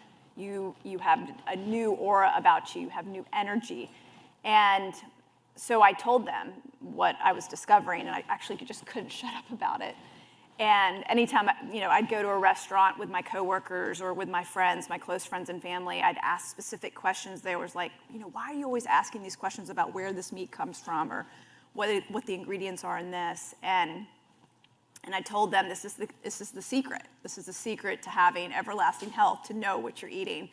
And they, I went on a What's better after 50, when gym or Tai Chi? One builds ego, the other reverses time. How to start Tai Chi. to join Facebook so you can share your recipes with us. And I'd never been on social media to that point because I thought I wanted to run for office one day. I still don't want to run for office, but I did at the time. And And so I decided that I would join Facebook and, you know, start building a community. And then that's when Food Babe started. I wanted to call the blog eathealthyliveforever.com. My husband, who's the tech geek in the family, thought that was a terrible name and said to me, how about Food Babe, about 10 minutes later. And I said, wow, that's catchy, that's cute. But, you know, I felt a little bit foreign calling myself the Food Babe because for so long I felt so bad in this body. And I called my best friend. I'm like, what do you think about this name? And she said, hey, that's amazing. It describes you perfectly. And I said, no, no, no. It's not about me being the Food Babe. It's about teaching people how to become the Food Babe. And because I was working in a high-level job for C-level executives at the big banks, that was my career, I hid behind this name, Food Babe, and never even signed my name, Vonnie, for the first year and a half on my blog. But I shortly wasn't able to hide any longer because when I started writing about the food industry and what I was discovering and the investigations I was doing into the ingredients that so many people thought were actually healthy, like Subway, Eat Fresh, that slogan just rings through my head even today of how many Subway sandwiches I slung across my desk while working in corporate America, which I'm sure many of you have eaten in your lifetime as well. I think about all of the marketing terms we've been told in food and what's actually behind the label and what's really in the ingredients. And that's what Food Babe was about, was investigating what's actually in the food and how to give your body as much real whole foods as possible. And so it sounds like by becoming more interested in what were the food labels, what's in your food, you've changed your life, but you've also affected a lot of change when it comes to some major companies, Starbucks, Subway, Kraft. What are your biggest takeaways from going head to head with these major companies, and how can you apply, or what can be applied to the food landscape today? Yeah, so when I wrote this article called Chemical Filet or Chick-fil-A, it went viral to the point where Chick-fil-A invited me to their headquarters, and I was suddenly taking off work from my banking job to now going to the food industry to help consult on new changes. And when I started doing that, I realized that my banking job was no longer my mission. It was really to change the food industry. So shortly after that meeting, which ended up resulting in the fact that Chick-fil-A removed artificial food dyes, removed TBHQ, went antibiotic-free, did a lot of amazing things after that meeting, I decided to quit my job. And suddenly, I had no salary, I had no 401k. I definitely did not tell my Indian parents that I had quit my job cold turkey. And I was sitting in my 2-bedroom apartment in downtown Charlotte, North Carolina, amongst all the financial institutions that I was working at, and saw, you know, the guy with the khaki pants and the blue shirt, kind of like the guy back there, you know, walking around, going to work. Suddenly, I didn't have a job, and I had all this free time to really investigate the food industry. And there was one thing that was really apparent in my travels, and we were just talking, you've just gone overseas, and so you've probably felt this too, but when I would go overseas, I always felt better. I didn't have all of the issues that I had to worry about in America in terms of avoiding chemical ingredients. And I started this investigation into comparing American products to those sold in other countries, the exact same products. So for example, Quaker oatmeal here in the United States, the strawberry and creams, little packs of Quaker oatmeal had artificially dyed apple bits made with petroleum-based red number 40. But in the UK, they were using real strawberries. That was one example of the exact same product being sold in 2 different countries, but totally different ingredient lists. The same was true with McDonald's, how there was 11 ingredients, actually it was 17 at the time, 17 different ingredients in McDonald's French fries here in the United States, where it was just 3 in the UK: potatoes, dextrose, and a little oil and salt. It was an optional ingredient. Actually, it's a 4th ingredient, but it was optional. There were other examples, like Kraft macaroni and cheese. Here in the United States, they were using artificial food dyes, yellow 5 and yellow 6, but in other countries they're using paprika and beta carotene. And these side-by-side comparisons maddened me.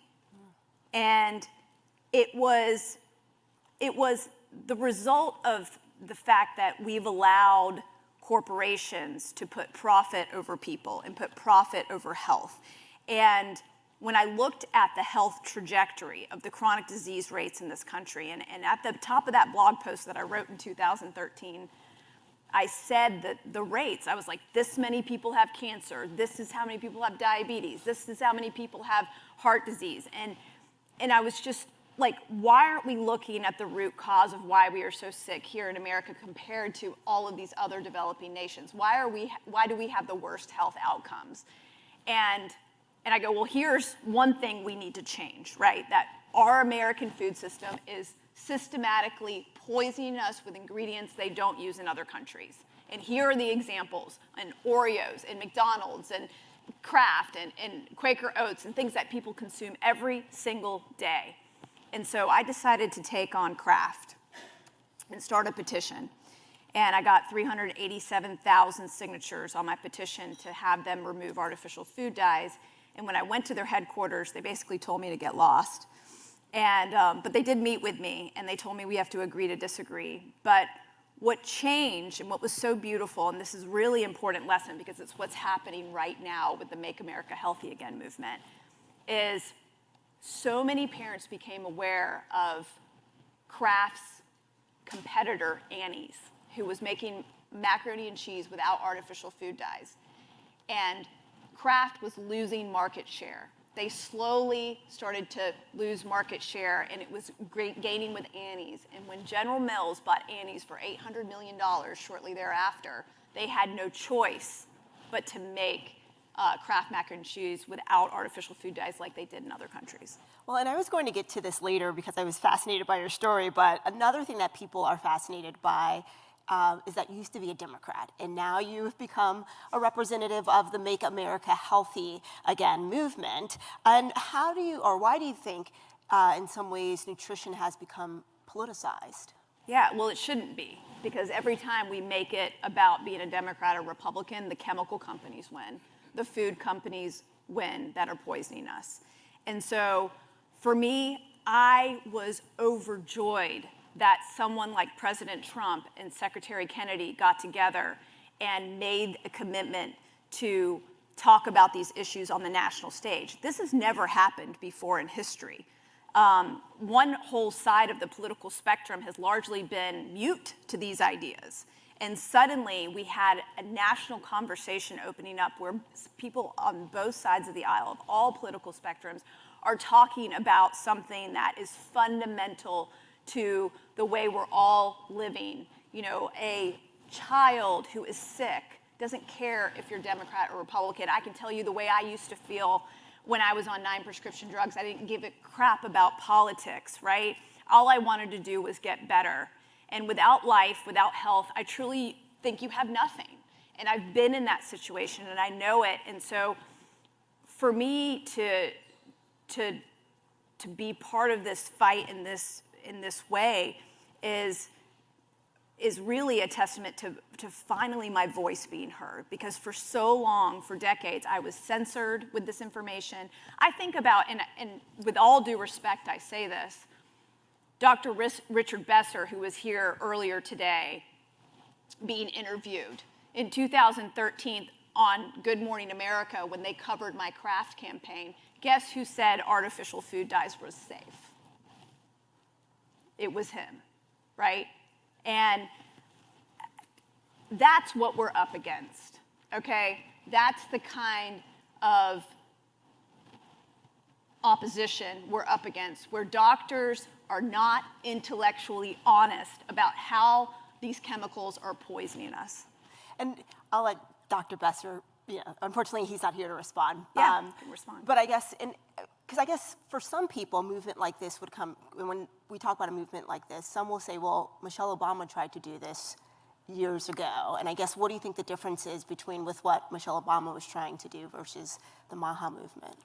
Yeah, I mean, I really applaud what Michelle tried to do. I thought it was amazing to have an organic garden at the White House. Like, oh my gosh, incredible. You know, I was a delegate for her husband 2 terms.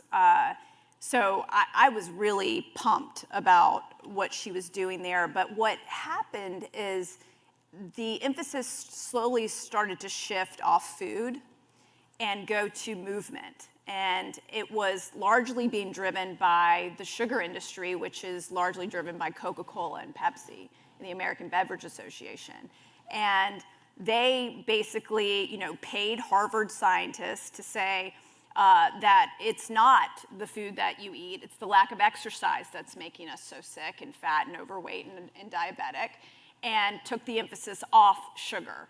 And because she wasn't in a leadership position like today, Secretary Kennedy, you know, being the head of the largest bureaucracy in Washington, she largely didn't have the power to stand up to those corporate influence. And I think what's so beautiful to watch and what's happened just in the last short 8 months is the stand up to corporate influence. I finally feel like the government isn't scared to tell the truth about what's happening. You know, when I was, which was monumental to have this opportunity, had the opportunity to speak at HHS with Secretary Kennedy and Dr. Marty Makary, the head of the FDA, when they made the announcement that they were gonna ask the food companies to remove artificial food dyes. And I heard the words coming out of Secretary Kennedy's mouth that sugar's poison. I heard the words from Dr. Marty Makary that these artificial food dyes pose health risks. They put a line in the sand right then and there saying no longer can the food companies hide behind this cloak of, you know, these ingredients are considered safe any longer. It was the truth coming out from our government agencies for the first time in history, whereas no other administration was brave enough to do it. It took 30 years to ban one red dye that was allowed in cosmetics. Was banned in cosmetics. You couldn't use it in your lipstick, but it was still allowed in food because the maraschino cherry industry lobbied with the alcohol industry to keep it in food. And it took 30 years to just ban that one dye. Just in a few short months of being in office, Secretary Kennedy has gotten more than 50% of the food industry to remove artificial food dyes and make the commitment by 2007. That's the power of a movement. That's the power of the truth and the information getting out to the American public so they can drive the marketplace towards these decisions and get these food companies to change. And it's one of the reasons why I've never wanted to work in government, because it's so slow, right? Because imagine if he had done the other way, which is, you know, get the FDA to look at, and they're still going to do stuff. I know they're going to look at the rulemaking and other things and look at the post-market scientific review of these chemicals. But imagine if, you know, we waited around for the FDA to do public comment and go through all the rigorous safety studies and the science. And even though all of these other countries, Australia, Canada, all of Europe, India, China, don't use a lot of these dyes that we're using in the same products that they sell here in the United States. And the fact that these American food companies already have the formulation, it's not like they have to reinvent the wheel. And so one of the things that maddens me more than anything is when I see companies like PepsiCo go in the Wall Street Journal or, you know, in the New York Times or wherever they're talking about their products and say, oh, you know, it's going to take us a long time to find the right color for Doritos and Cheetos. You already do it for other countries, right? We understand there's got to be supply chain involved, and I know we have to grow the beets and the carrots that are going to make the natural dyes, but you already have, like, this is a time for transparency. Consumers want transparency more than ever. You know, Elizabeth Vargas on News Nation just said that to me. Over 60% of Americans are now looking at ingredient labels and transparency because of this movement. It's incredible. Well, and we're running short on time, but I'm glad you brought that up, because for some people it's hard. It's hard to understand the labels. It's hard to make the change.